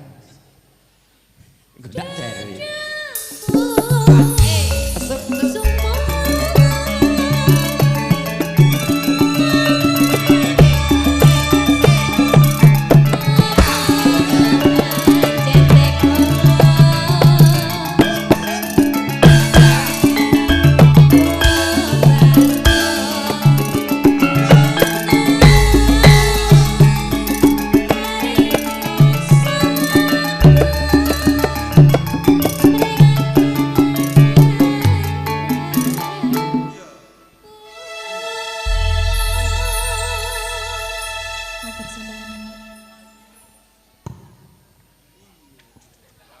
Niki matur suwun jeung Erika Wuyung sampun mugi-mugi saged merani penggalih kula lan panjenengan sami. Langkung-langkung dumateng para bini sepuh rombongan pengantin dalah para tamu kakung mewah putri.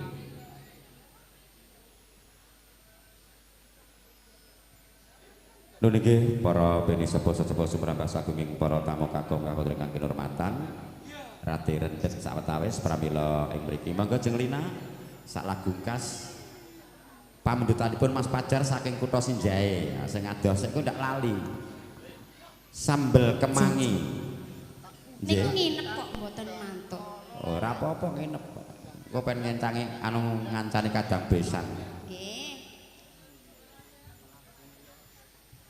Mas Pajar katuran pinarak mangke Mas. Ini juga ada kiriman dari Jawa, koncomu, tukang kendang kondisi. Siapa itu? Punjul. Masa? Request lagu nyawer 500. Nyicil. Request karo mboke mau. Monggo sambel kemangi pamundutan saking Mas Pajar, saking kutha Sinjae.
Para pinisepuh sesepuh sumrambah sagunging para tamu kakung miwah piturut kanthi hormatan.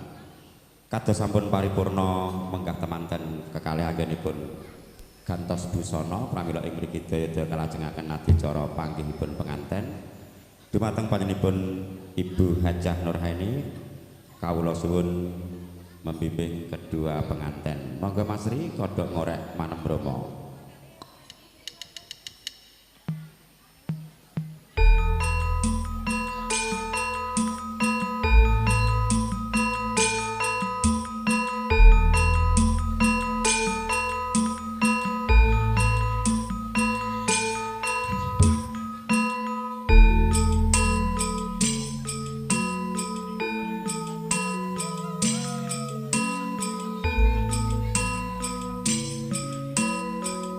Wis ngumandang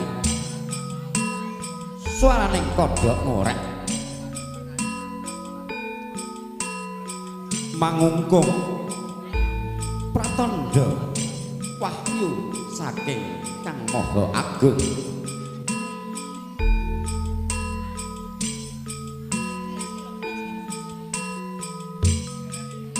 Nalika semana ana titeng Gusti ingkang asipat priya sesilih bagus Imron Bagas Sayekti putra saking panjenenganipun Bapak Sayaka dalah Ibu Sih Handayani Kang Musti nampi tresnanira marang Sang Hyang Ayu Endah Puji Astuti putra saking panjenenganipun Bapak Sudarno dalah Ibu Rubiati mangkono temanten saribit mus ambalang gantalang tumibeng ing dada tumus ing rasa tresna jatining lesan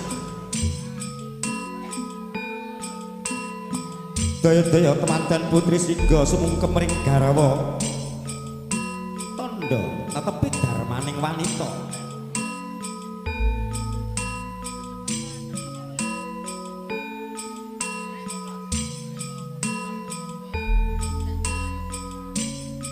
Panggul temanten sarimbit pinarayangan toya wening ingkang medal saking Kendi Pratala daya-daya Sang Binagus Ayu Imron Bagas Sayekti Amidak Wiji Sedadi Tan Srontoni sang temanten putri Sigra amiji samparan ingkang raka nganti toya kembang triwarna toya pralambang urip lan panguripan toya uga lambanging kamruh kelawan ngilmu daya-daya Sang Hyang Ayu amiji samparan ingkang raka kanthi kebak ing welas asih sutresna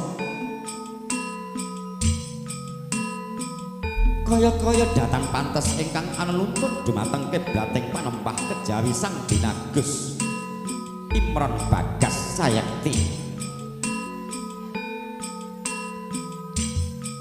Sigra kakang manjing ing pasangan linuhur mangkono Rama ibunipun Sigra hanganti temanten sarimbit lumarap ing sasana pinajak tindakira kebak ing pangarah-arah kanthi anglaras maya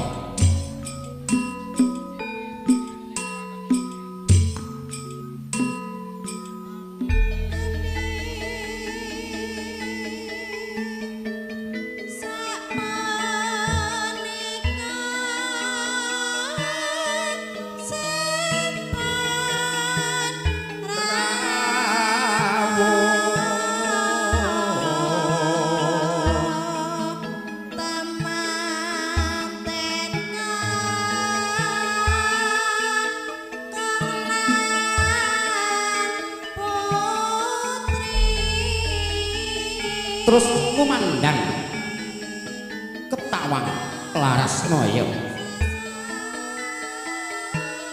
umiring sekaring pawiwahan nuninggih risang temanten sarimbit Bagus Imron Bagas Sayekti dalah Sang Hyang Ayu Endah Puji Astuti mangkono Rama ibunipun penganten nggeni rahangan Kakang Putra rumaos Bambang mongkok penggalihipun kaya-kaya karuban ing memanis kaluberan segara madu kajung rukana mukir sari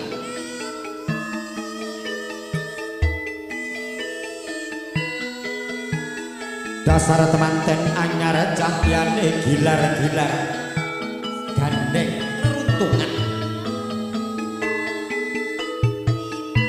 laju tindak ira sigra kakang manjing ing sasana palaminan kawistara ing sasana palaminan sinisek sesekarang ingkang pinilih ingkang awarna seta ambabara swasana wibawa ingkang awarna reka ambabara swasana rena sinela sekara mlatine ronce sabungkul angudang riris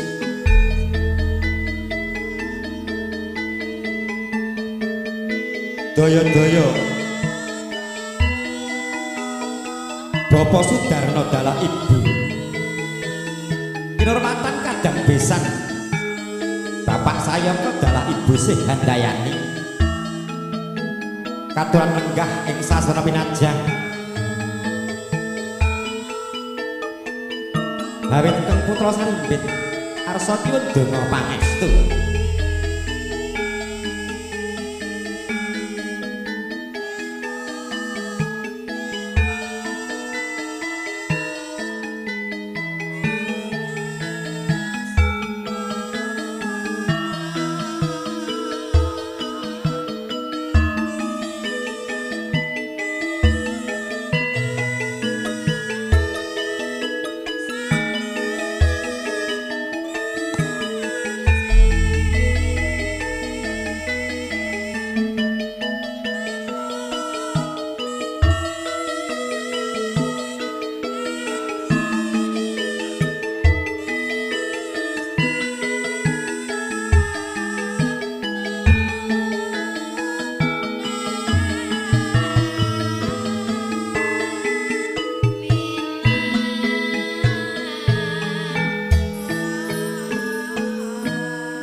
paripurna dawuhipun penganten Sarimbit kanthi lulus raharja nirbeda nirsambikala pramila ing mriki daya-daya penganten Sarimbit Bagus Imron Bagas Sayekti dalah Sangya Ayu Endah Puji Astuti badhe sumungkem mring Rama miwah ibunipun mijil wigaring tias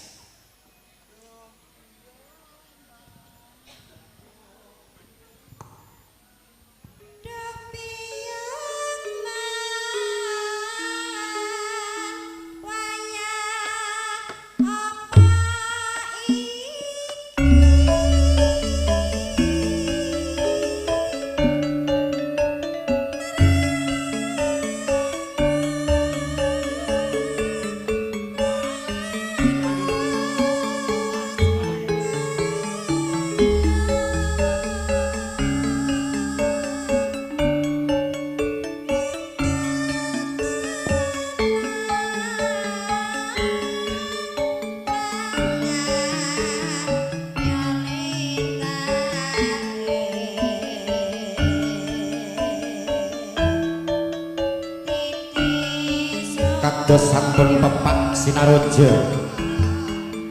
Bapak Sudarno dalah Ibu Rubiati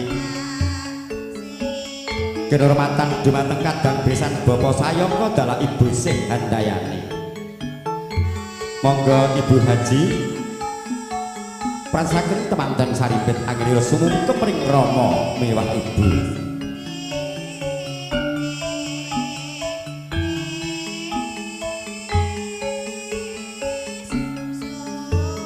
saderengipun temanten kakung asung Prajakaya dumateng ingkang garwa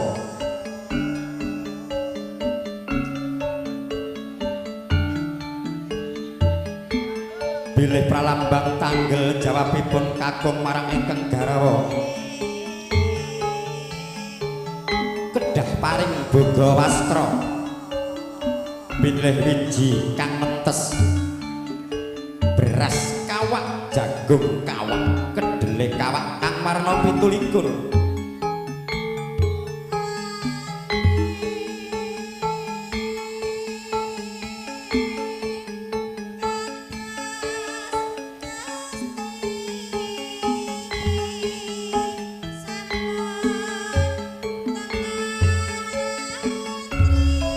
daya-daya sang binagus Imron anganti ingkang garwa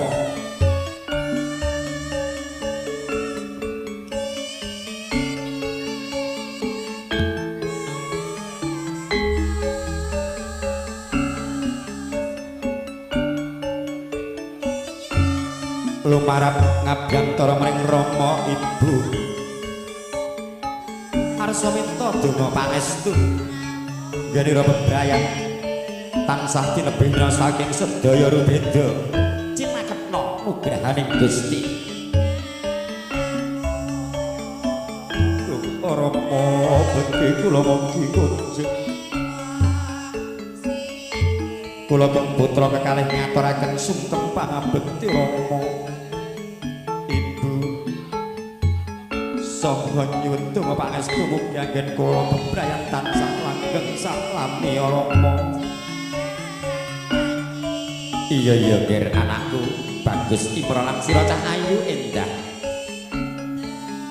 Rama Ibu wis lega lila lega wae ger. Tak suwunke marang Gusti Kang Maha Kuwasa. Muga-muga dawuh sakloron dadosa keluarga ingkang sakinah mawaddah warahmah. Keluarga ingkang bagya mulya saka donya praptening delahan ya nger.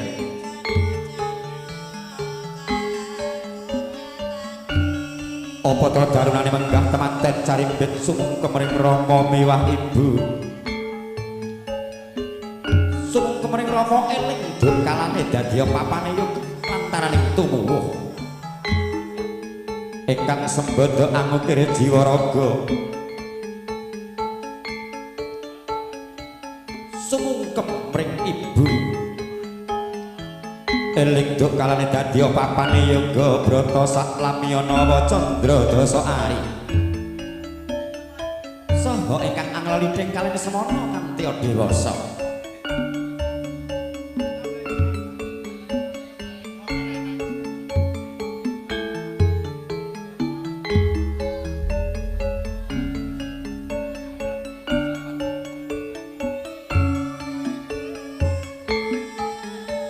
mangkono temanten carimbit genira sumungkem ring Rama Ibu milah paripurna sigra lenggah jajar sumanding ing satinggiling kursi rengga sirna sipating janma pindha nalendra mudha kang sinimaka satuhu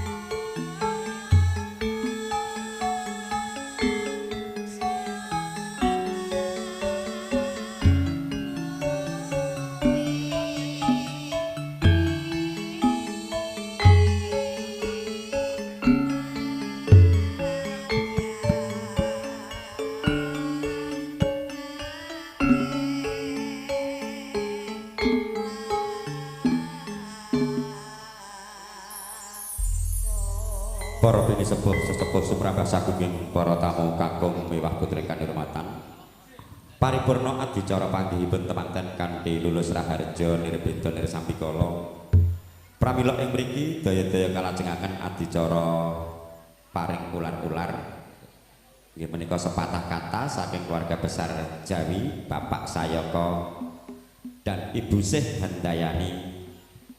Mongko wekdal menika boten saged kula matur piyambak pramila dipun sarene kadang kula sepuh Bapak Heru Sucakra. Pamila dumateng panjenenganipun Bapak Heru wekdal swasana kawula sumanggaken nuwun.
Assalamualaikum warahmatullahi wabarakatuh. Alhamdulillahi rabbil alamin. Nasta'inu wa nastaghfiru wa na'udzu billahi min syururi anfusina wa min sayyiati a'malina. May yahdihillahu fala mudhillalah wa may yudhlil fala hadiyalah. Asyhadu an la ilaha illallah wahdahu la syarikalah wa asyhadu anna Muhammadan abduhu wa rasuluh. Allahumma sholli ala Muhammad wa ala ali Muhammad.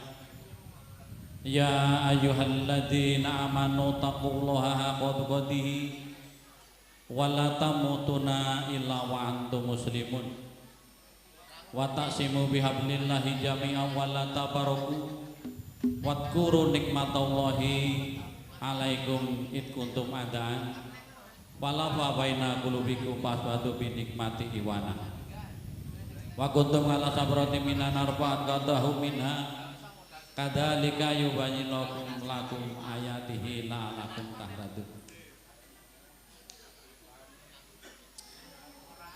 Nyun pangapunten kula matur ngagem bahasa Indonesia napa basa Jawa Pak Sugeng. Basa Indonesia kula mboten saged. Basa Indonesia, basa Jawa kula kasar. Nggih, saderengipun kawula kepareng matur wonten ngasanipun panjenenganipun Bapak Sutarno sekalian Ibu. Kula wonten nyono bilih wonten ing mriki rinaos kula menika njagong enten tlatah Klaten. Inggih, Pak. Tamu-tamu nika wonten wingking kula menika ngendikane basa Jawa kabeh. Campur sarine mulya laras luar biasa. MC-ne ndungan pelanggu. Tangga dhewe pinarak ning Kelemudan, Mas. Ora nyono niku nggih. Nggih. Lah niki Pakde Samadi niki gaden. Lah niki rak ya kelumpukan. Nggih, kepareng matur dateng panjenenganipun Bapak Sutarno. Sinareng maling kepurta saking Gusti ingkang murbeng kawasa kekidung santi rahayu rahayu sagung dumati. Katentreman kasarasan ingkang kinesake satemah dadi daya katarimaning Gusti. Para pepundhen, para pinisepuh, para sepuh ingkang nganggo mastuti dhateng pepoyaning kautamening pantes kawula punika. Para pangemban praja satria negari pinangka patuladaning para kawula dasi ingkang pantes sindudarsana. Para ngalim, para ulama rinten dalu tansah sumandhing kitab suci Wahyu Ilahi pinangka kibrating manembah. Ingkang pantes pinundi-nundi miwah sagung para tamu cinedhahan modha taruna ingkang pantes nampi sagungi pakurmatan. Amit pasang kaliman tabi mukini nebena ing wila duni miyak tulak tarik dumawaing tawang tuwang. Kula nyuwantaka ngadeg pangayun wonten kasa dingandika. Para tamu cinedhahan kadang pisan piniji panjenenganipun Bapak Sudarno dalasan Ibu Rupiati. Awit kawula pinangka sulih sarira saking kadang anem kula.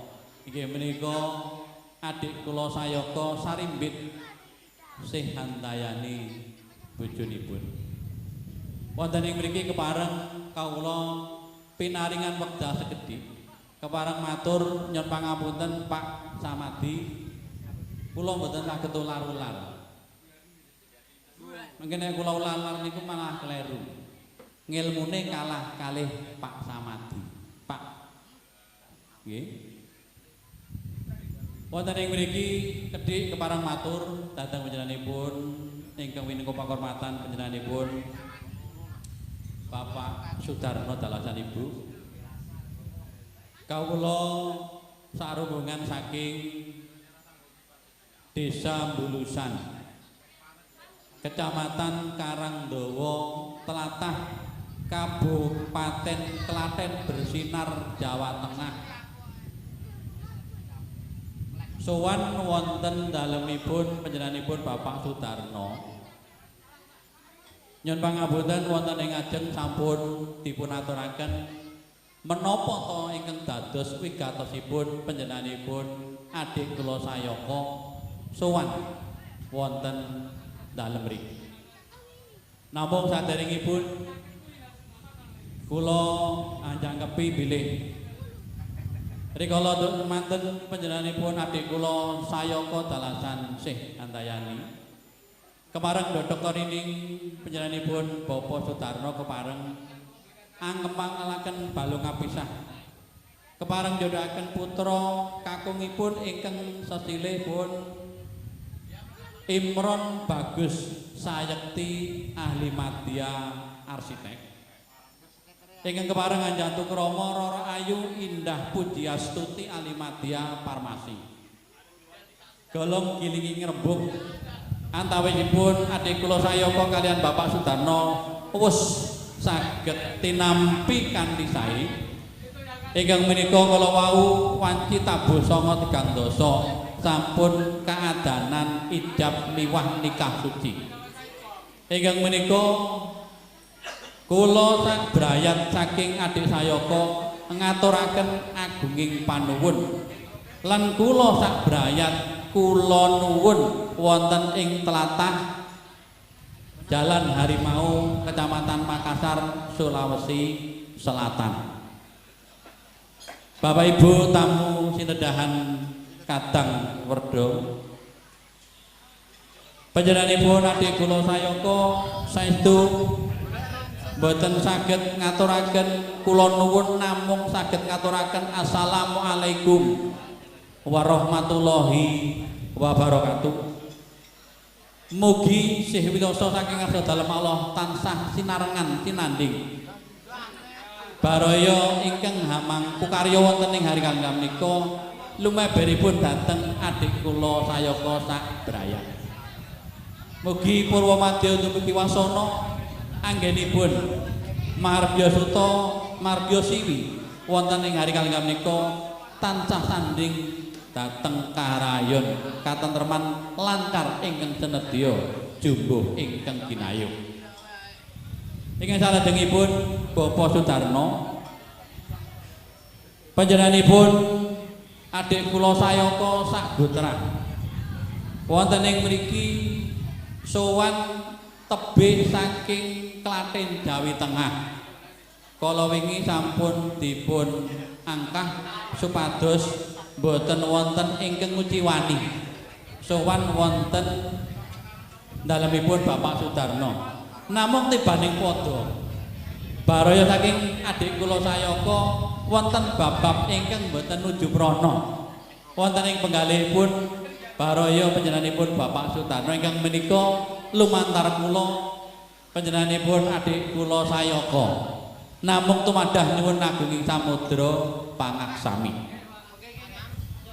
Ingkang salajengipun kegandengan anak kula Imron Bagus Sayekti sampun kanikahaken kalian Roro Ayu Indah Pujiastuti wonten ing mriki saestu nyuwun dhateng para tamu sedaya doa restu mugi bebrayanipun tansah sinanding mringreh kautaman datan nalinsir mring uger-ugering agami dadi keluarga ingkang sakinah mawaddah warahmah atut rutut rerintingan kadya mimpi lan mintuna. Bapak Ibu tamu cinedahan para muda tumaruna,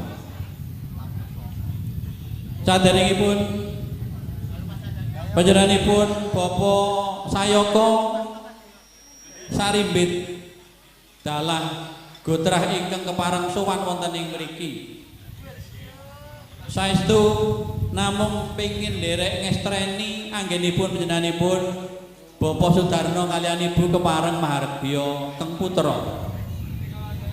Kawula titipaken wonten ing mriki mbok bilih anak kula Bagas cumondhok wonten ing Makassar mriki monggo borong anggenipun kepareng paring sesuluh rinaos Bagas menika ageng pawakanipun sampun sarjana muda. Naming anggenipun benggebyur wonten ing madyaning bebrayan dereng padha manya-manya. Ingkang menika saestu kawula titipaken dhateng panjenenganipun Bapak Sudarno dhateng jajaran pemerintahan wonten ing mriki saha para tamu sedaya saestu mugi kepareng nyaruwe ambok bilih wonten babab ingkang boten prayogi rikala cumandha wonten ing Makassar mriki. Bapak Ibu sedaya saderengipun karancang lan samangke ambok bilih rinaos sampun kacekap anggenipun kepareng Margya Putra adik kula sayaka sak kula wangsa kepareng lengser saking pahargyan mriki badhe nyuwun pamit mantuk dhateng Klaten Jawa Tengah. Namung saestu serupa nyuwun dhateng para tamu, para sesepuh pinesepuh wonten ing mriki. Mugi lampah kula saking mriki dumugi ing griya kula piyambak-piyambak, mugi tansah sinartan keselamatan, kesehatan, keamanan lan tansah pinayungan dening Allah Subhanahu wa ta'ala. Allahumma amin. Saderengipun sekedhik kula mungkasi atur kawula dhateng panjenenganipun Bapak Sudarno dalasan Ibu bilih panyuwunipun panjenenganipun adik kula sayaka wonten ing insyaallah dinten Kamis Surya kalih dasa Mei warsa 2021 kepareng nyuwanaken Keng Putra kekalih saking Makassar mriki mugi kepareng kaboyong wonten ing Klaten.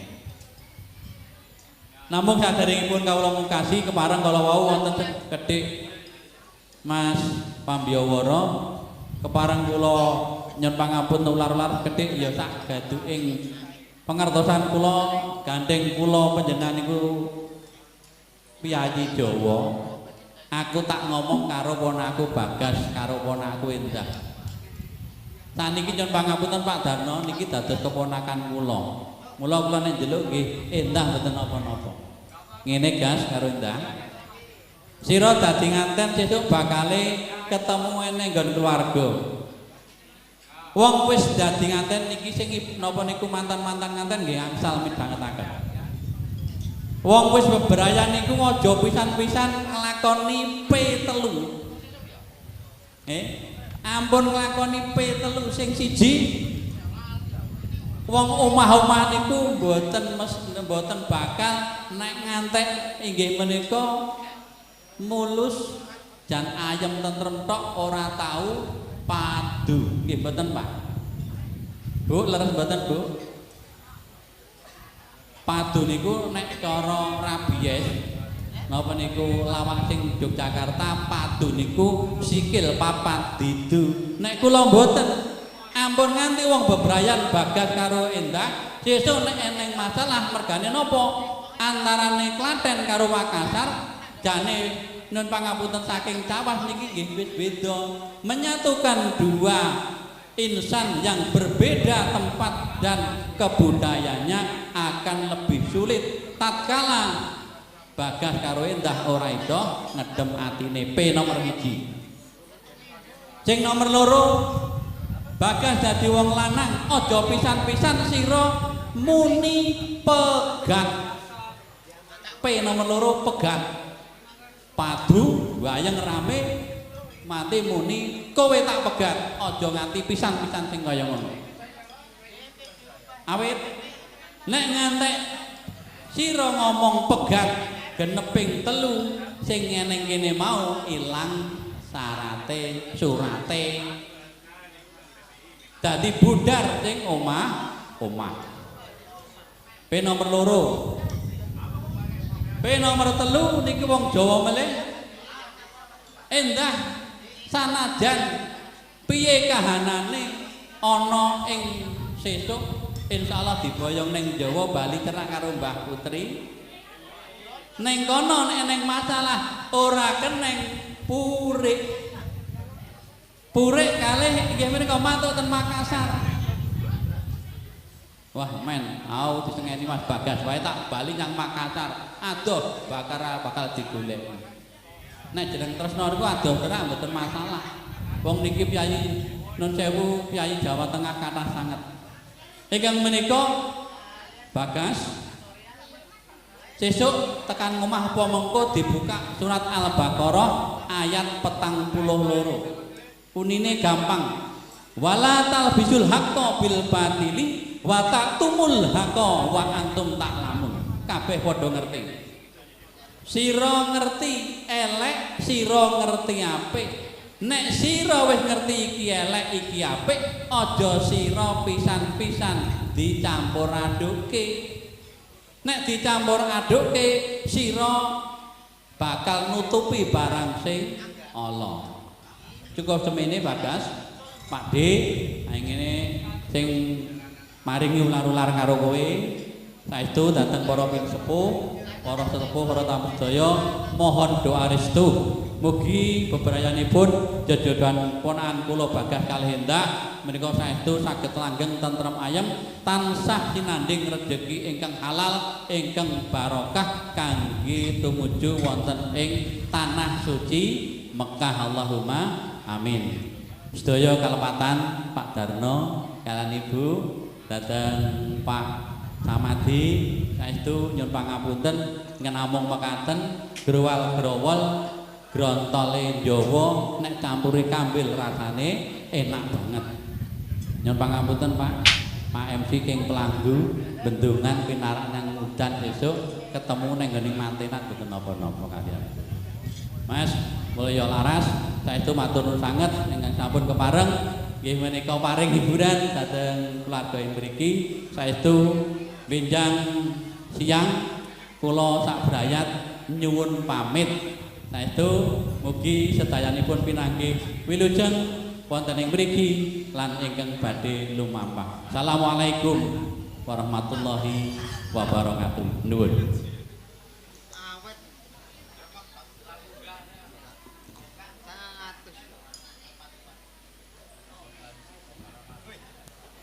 Niki matur nuwun Bapak Heru Sucokra ingkang sampun paring sapala dalah ular-ular dumateng temateng salimbit. Ing mriki semanten ugi panjenenganipun Bapak Sudarno dalah Ibu ngaturaken agunging panduan ingkang boten pepidan awit rawuhipun saha jumurung donga pangestu mbok menawi benjang badhe pamit. Jurung donga pangestu mugi-mugi wilujeng dumugi papanipun sowan-sowan. Pramila ing mriki acara pamungkas nggih menika Pak Sudarno dalah Ibu gadhahi unek-unek menawi kang putra sampun palakrama badhe nanggap campur sari. Oh Bilal, oh nggih niki luaran nglepas janji sunatipun ingkang wayah Bilal. Pramila sumangga Ibu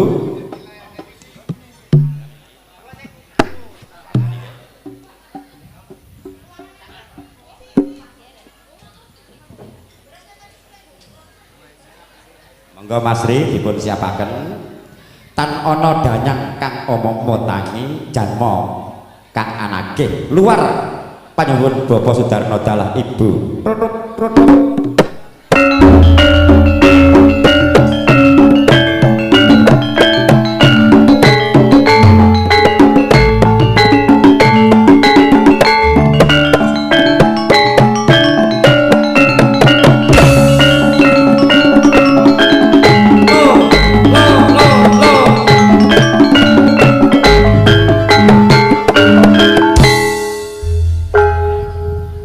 Adicara salat sekipun nggih menika adicara beksan kalajengaken foto-foto keluarga. Monggo tukang fotonya mundur sedikit. Saudari Revina yang ingin membawakan tari-tarian Jawa. Ini Makassar saja pinter tari Jawa. Alhamdulillah ikut kolaborasi melestarikan budaya Nusantara.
paripurna menggah dicara beksan ingkang dipun sarani nuning pinggir Roro Ayu Revina. Ingkang sajengipun kawula suwun keluarga besar saking Jawi, keluarga besar saking Bapak Sayaka. Kawula suwun foto-foto keluarga rumiyin, monggo dipun rumini Bapak Heru sekalian Ibu. Sabibaripun keluarga ingkang saking Jawi kalajengaken keluarga besar Bapak Sudarno samangke. Semoga keluarga besar saking Jawi nggih. Monggo Pak Heru kawula suwun foto kalian keluarga besaripun. Ayo jeng Lina mriki. Tulusing tresna. Habis ini saking keluarga Jawi nanti dilangsungkan keluarga besar dari Bapak Sudarno. Sepindah balik keluarga besar saking Jawi, Mas Roni nanti juga foto ya. Ayo jenglin, tulusing tresno konjuk dumateng temanten kekalih.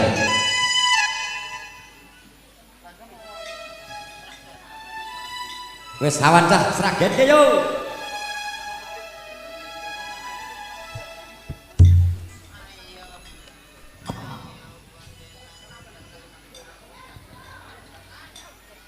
Monggo Bapak Ibu sing saking Jawi nggih. Nah, karena mboten dicateti kula suwun foto-foto mengke Pak Heru ingkang ngode nggih.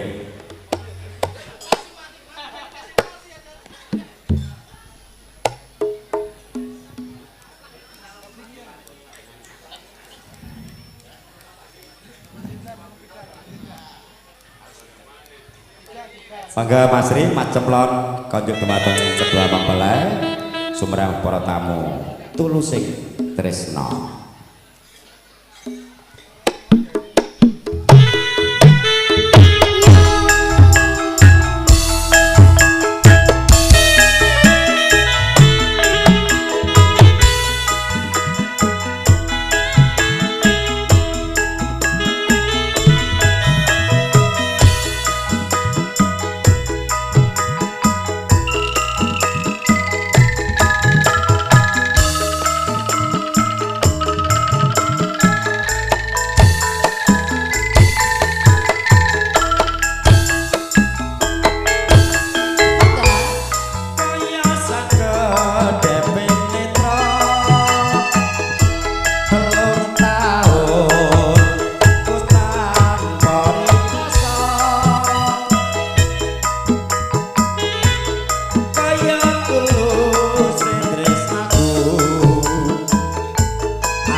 Foto ingkang salajengipun Bapak Sugeng sekeluarga, Bapak Agus Suwardianto sekeluarga. Ayo Mas Roni karo Mbak Dewi ndang foto bareng Pak E. Lanjut deh.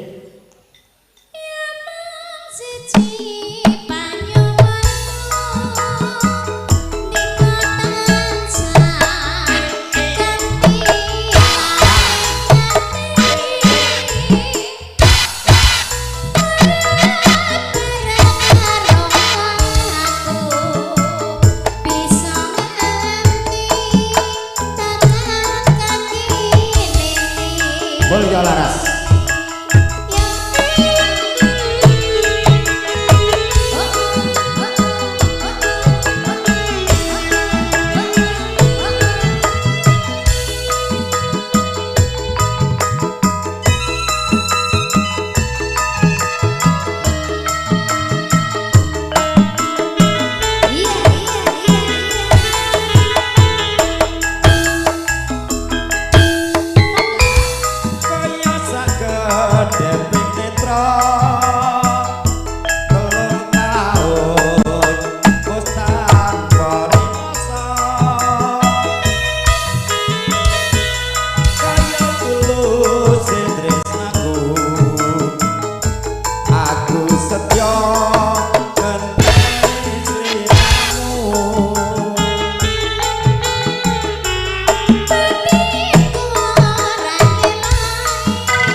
Monggo keluarganipun Bapak Agus saking Sinjae, Mas Roni dengan Mbak Dewi, monggo maju foto dulu, foto keluarga.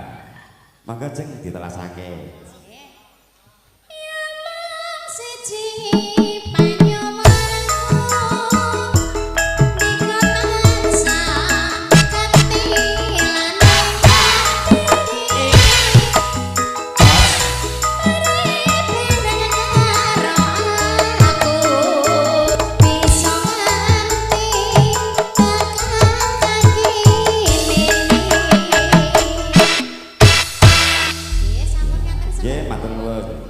Ayo Roni dan Mbak Dewi ditunggu bapaknya untuk foto.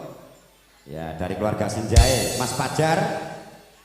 Berikutnya Mas Tresno, Bapak Asri Kuntono, Bapak Mulyadi. Kawula suwun antri foto-foto.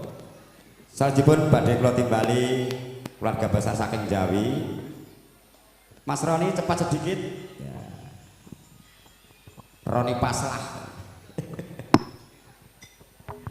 Ya. Bapak Heru Sucokro badhe paring dono swanten pelok barang.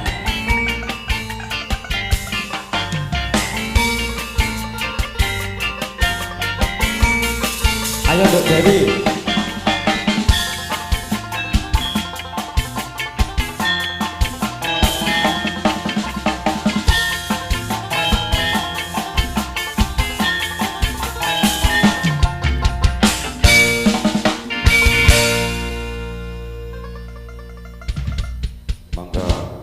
Wilujeng rawuh. Aja turu sore kaki. Para tamu kagem Miwa Putri sinambi midhangetaken goteking gending-gending Jawi saking Mulya Laras. Alamate ngendi Mas Mulya Laras? Jalan Harimau mriki. Oh, kula kinten ya kanca. Nggih, ing Jawi sedaya emigran. Nggih, sekedhik niki ular-ular yang pertama kalau mau niki ular-ular yang kedua. Nggih, monggo. Nggih. Ya larase napa Mas iki? Aja turu sore kaki Mas, cobi Mas. Aja padha turu sore kaki. Aja turu sore kaki. Pas ora Mas? Mboten pas. Kurang dhuwur. Alah, mboten pas, mboten apa-apa, Pak, ora bayaran ya kok. Ayo jeng tanti kamu Duk. Ana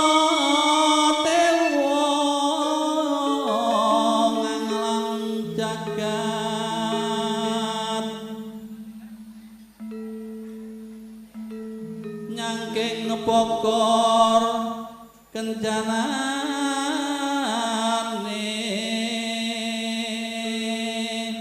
Monggo jeng mriki ngancani Pak Heru.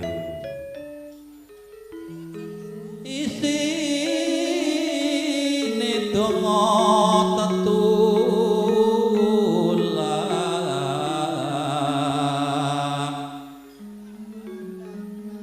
sandang kelawan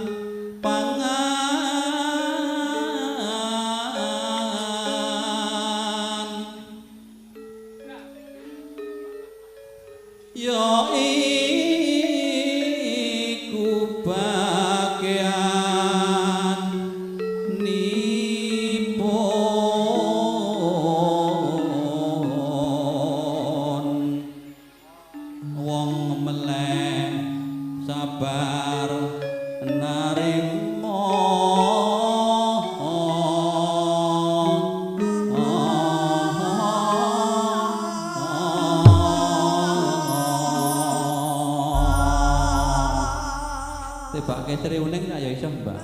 Nggih. Sri Uning Mustika Tuban Mulya Laras monggo.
Foto berikutnya keluarganya Mas Fajar dari Sinjae ndang ngadeg sedoyo.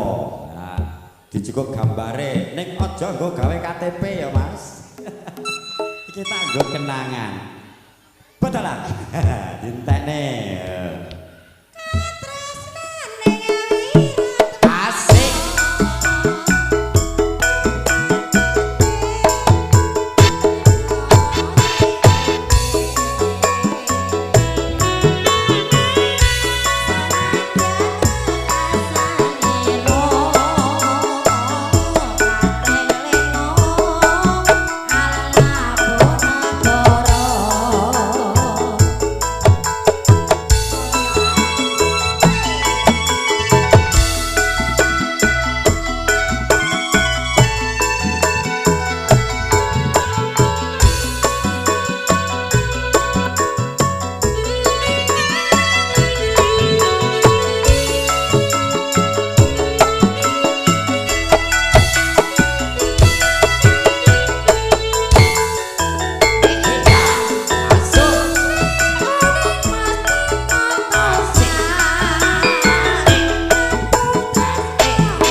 Sukoharjo, Seragen, Wonogiri.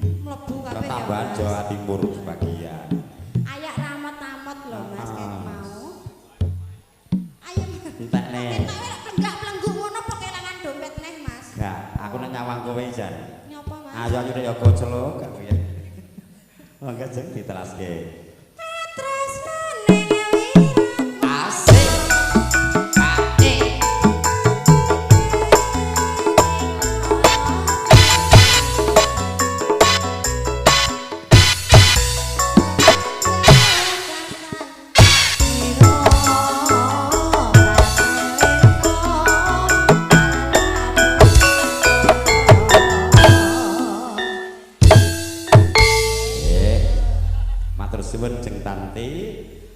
Seri kuning pamrutan saking Bapak Heru, keluarga besar saking Kelaten.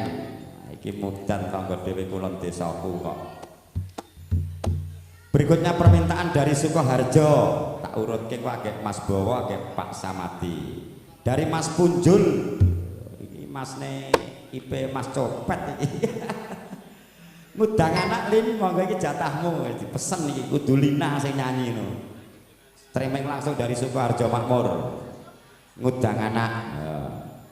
Foto ingkang salajengipun kula waos nggih menika Bapak Sriyanto, Bapak Rudianto beserta keluarga, Bapak Sakidi sekeluarga, Bapak Suradi sekeluarga, sumangga antri. Mangga jenglin ngundang anak saking Mas Endrik Punjul. Nah, iki taliasiye. Taliasih dari Mas Hendrik, terima kasih. Kon Jawa transfer 50.000 jadi. Monggo sepindah malih Bapak Sriyanto, Bapak Rudianto sekeluarga, Bapak Saridi sekeluarga, Bapak Suradi sekeluarga, Bapak Surip sekeluarga. Monggo.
Sampun. Sampun. Walah sak cerit ngono. Ora apa-apa, sithik-sithik sing penting ngerata. Mas Punjul perwakilan Ibu. Nggih kalajengaken penggawekan foto-foto salajengipun nggo Bapak Haji Mahmud sekeluarga, Bapak Lasimin sekeluarga, Bapak Parji sekeluarga, Bapak Hidayat sekeluarga, Bapak Andi sekeluarga, tim sukses di Jawa sekeluarga, dan Karang Taruna Mas Bowo sekeluarga. Salajengipun penyumbang lagu berikutnya sama Bapak Samadi. Ayo, genteni aku sik dilo. Monggo Pak Samadi.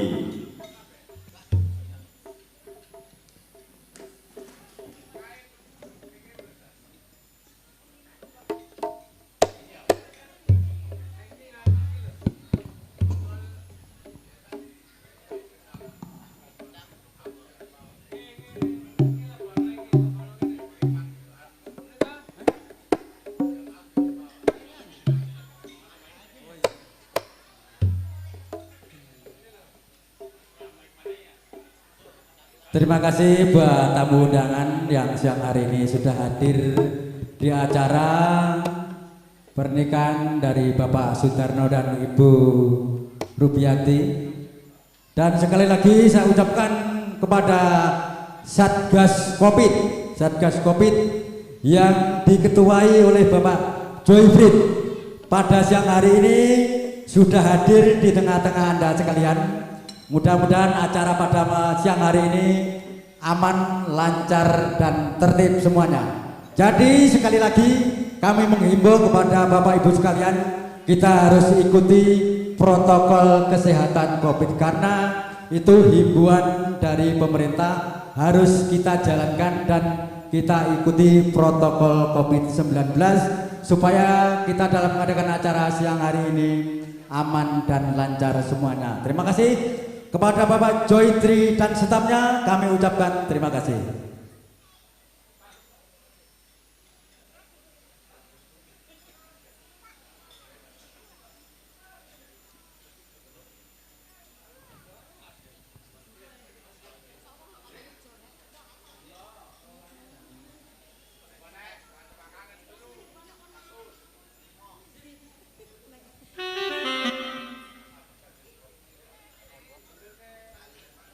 Siap.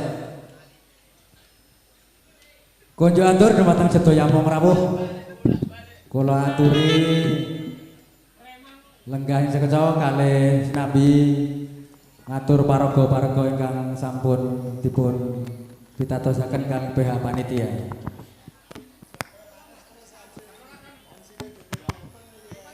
Om Psikoplak. MC pocokan.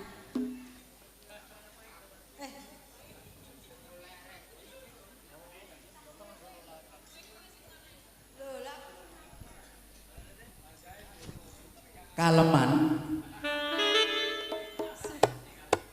Mas, niki gelo nggih, Pak nggih? Loh, aku gelo banget tok dina iki, Dik. Ketemu pisan gelo, Mas. Tak tunggu kowe ra teko-teko, jadi gelo atiku. Oh iya. Sesuk ketemu nang kono kae. Neng kono kae ya. Nang gedung biyen kae lho, Mas. Betul. Zaman kita berdua masih pacaran. Oh iya. Kita berdua mengadu kasih. Betul. Kau mengantarkanku saat hujan-hujan. Gelo. Ah, tiwarke pong, ya Allah pong, masyaallah.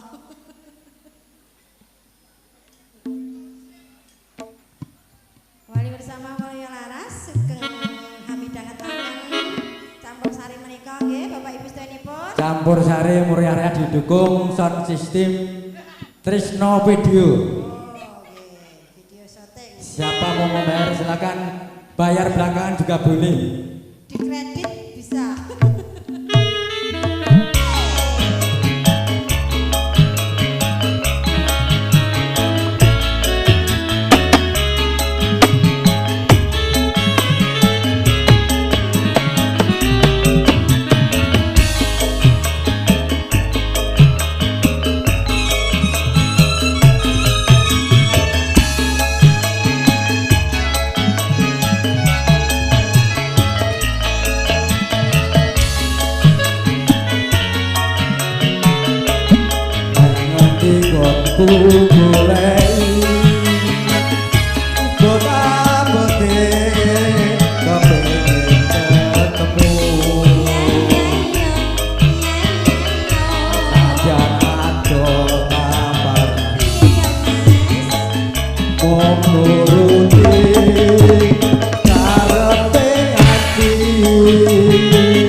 Ora tak gondel ya Dek kowe. Lah ngopo? Gur tak tututi, tak wiyak. Ya padha wae to. Oh padha ae.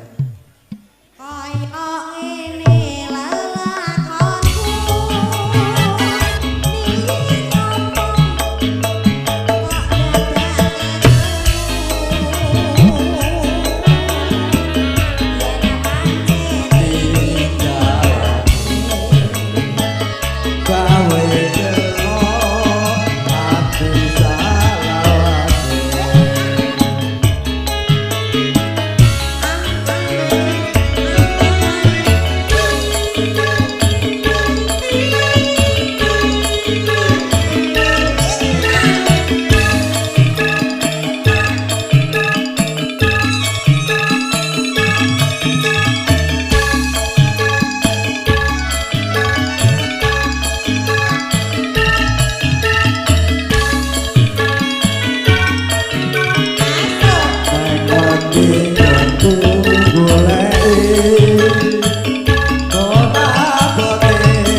Niki ngomong Monggo Ibu Bapak rawuh. Ya, katanya Niki kula pun ento izin kalih nyonya kula. Dadi aku wani gandeng sampean. alhamdulillah. Pun izin resmi kula Pak. Nggih, mangga Bu. Dadi sampean tak geret nang ndi bebas. Ora apa-apa. Pun dijine iki lho. Alah, kosek mami ini. Ndak, ini sudah tak izin. Tertulis tidak apa-apa. Bojone di? Izin, pun izin. Wis diizini. Itu. Ah. Yang mana? Yang mana? Aduh. Sudah izin. Nah, jadi bebas.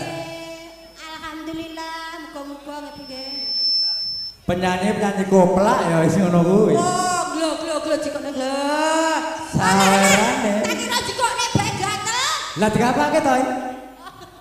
Gur gatel to. Lah ora wani apa kowe? Kira enake. Elah. Ya lepake ya.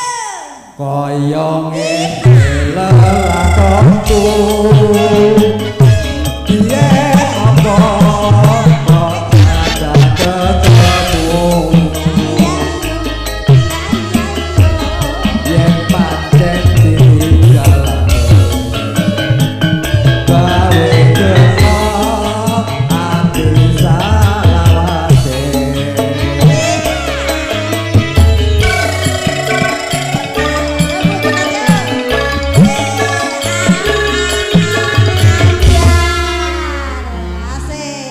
Silakan makan dulu, nanti habis makan kita goyang ya Bu ya. Betul. Dilanjutkan lali janjine Mas Ri. Sok ndak ratake job kowe nek rata elinge ndak lali meneh kowe.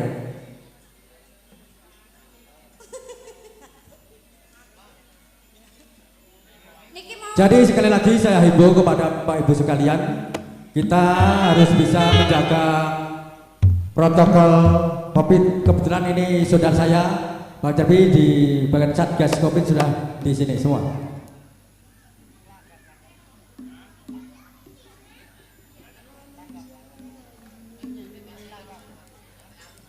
ngomong langsung neng kene Mas.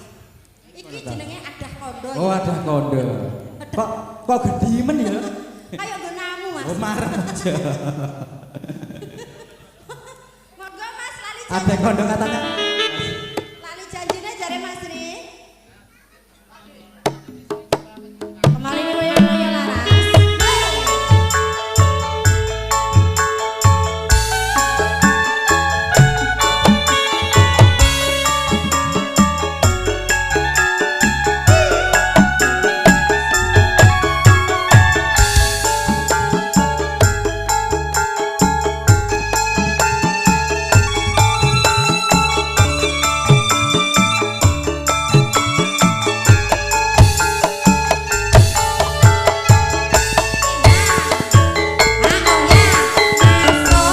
Dino minggu sing tak tunggu,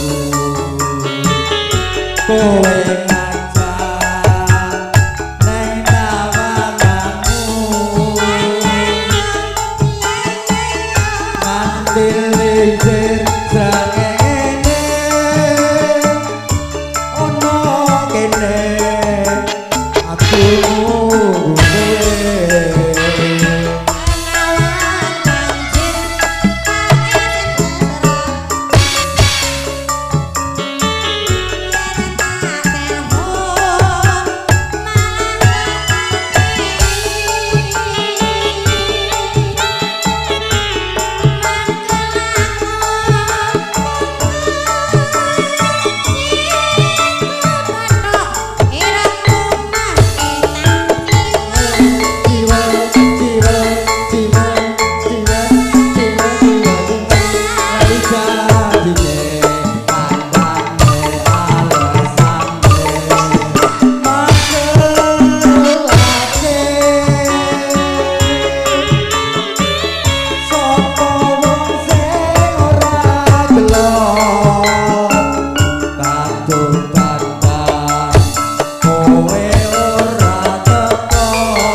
Ora teko kowe gek nang endi? Apa tak antene ning pasar Terong lho sampean ora? Lah wong aku Ngetoy. ning gowa mbok teni ning pasar Terong to Mas. Lah wong wis di kang seni ngoyo-yo wis melitit nganggo lenga kumit sampean ora teko. Pakai kleru ya Mas. Iya. Tak SMS ora balesi.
Pong, sing salah sapa? Wis dikanseni janjane ora teko.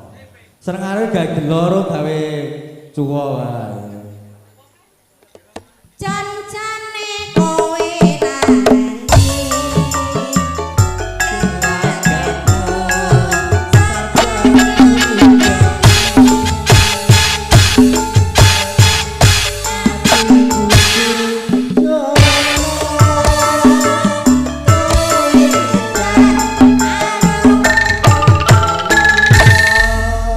Matur nuwun, terima kasih atas lagunya. Kami tujukan kepada Haji Jidah dan keluarga besarnya. Terima kasih.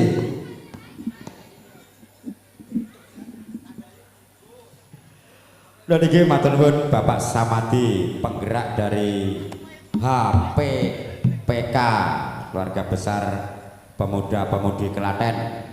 Selamat bekerja dulu, nanti baru ku persembahkan lagunya satu persatu. Ini saya kasih kesempatan untuk para tamu undangan dulu yang ingin menyumbangkan sebuah lagunya. Monggo Bapak Jimo, Pak Jimo Rumien. Oke. Ndak milih pasangan dhewe lek.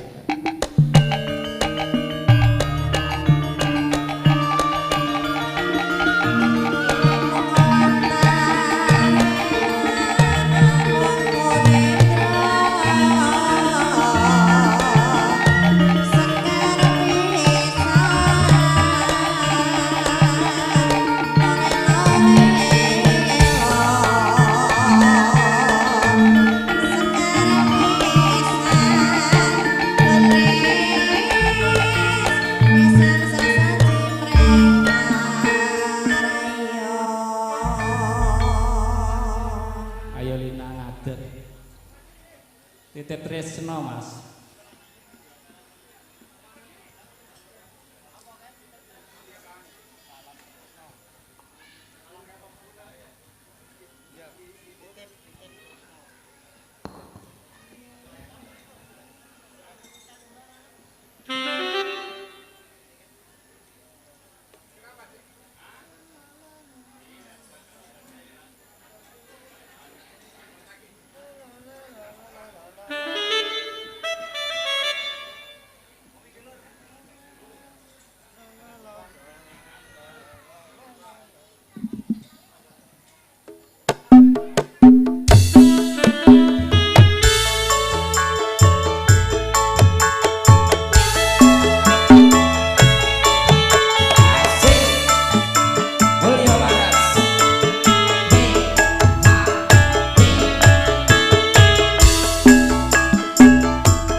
Selamat datang Bang Jo. Iya. Ini ketua besarnya Kalista. Ya, salaman saya karo pengantene Bentang Monggo, Kayu Bos. Rabi. Mlebet, Bos. Yo, Lek, ditelaske.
Tamune pas beludak, penyanyine ya gayeng.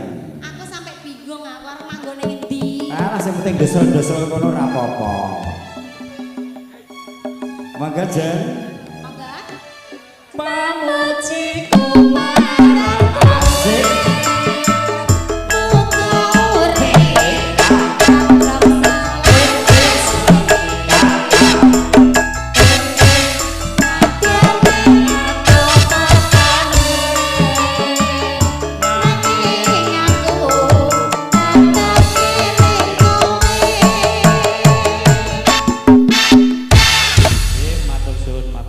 Ora tambah, Lek.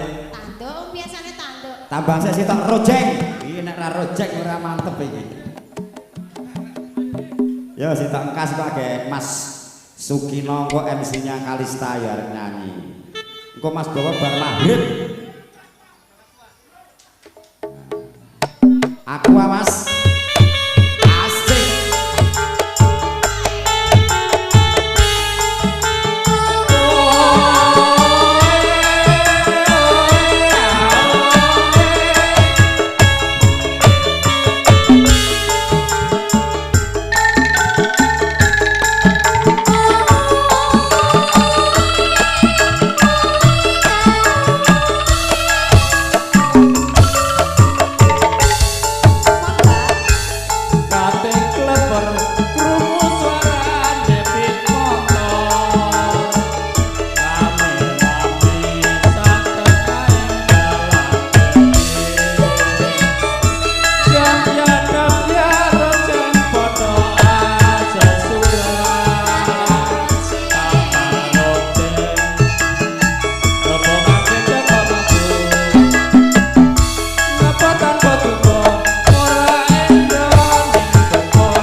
Nggih matur nuwun Pak Lek Jimo ingkang sampun derek ngregengaken wonten pituturipun Bapak Sudarno. Anggenipun ngentas pitutur saking putra kekalih lulus Raharjo Sembodo Wahdayoe Mubal. Saiki lagune grup Karang Taruna Sik siji nggo tamba kesel dari grup HPPK Himpunan Pemuda Pemudi Klaten. Tepung kanji ayo Erika. Engko baru gubuk asmara podang kuning kagem Bapak Wagyo. Engko nek Sukina karo Tanti karo Lina sitok-sitok. Ayo. Ayong ya ben nyambut gawe.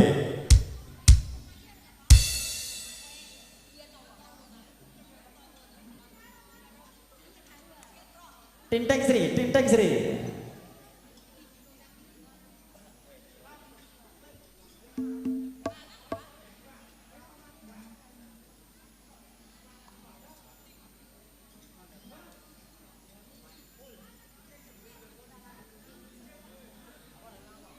Aku ra mundur dek saka atimu namanya tandaya ra merestuiku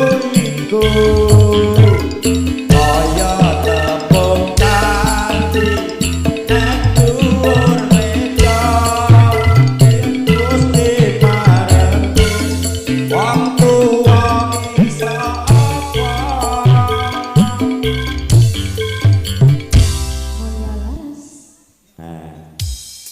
tong rungane tong tepung kanji asik masih bersama Bolyong Aras.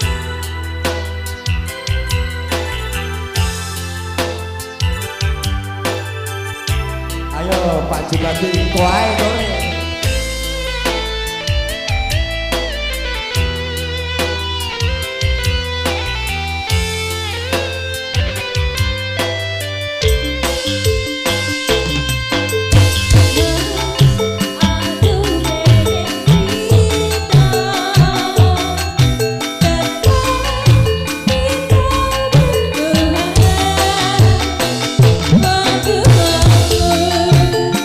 Ora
Karang Taruna, Himpunan Pemuda-Pemudi Klaten, Tepung Kanji. Berikutnya pimpinan besar dari Kalista Bangjo, duet karo Mbak Samini. Monggo perwakilan dari Bangjo. Ya. Mbak Samini monggo digayengaken monggo. Engko baru sesarangan campur sari mulya laras.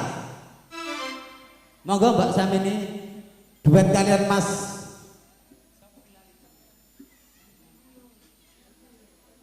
ayo lho Tembang Tresno sik iki ora duet iki lagu. Tresno sing tak jaga. Spesial buat MC Bang Ipong. Iya. Apa nang wis dhewe wae. Kok karo kowe. Monggo Tembang Tresno. Ya ayo rene, mriki bulik ya. Mriki bar dipoto. Halo sorote.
Monggo Mas Pardi jumeneng duet karo Mbak Sam ini. Rondo komplit nggih kaya Mas. Monggo Mas Pardi. Mriki. Duet pun to mriki. Wis to. Mas Rondo kempling karo Mas Pardi. Iya ono karo Pak D kok. Kowe ki Mas Bowo pokoke genengan bengi.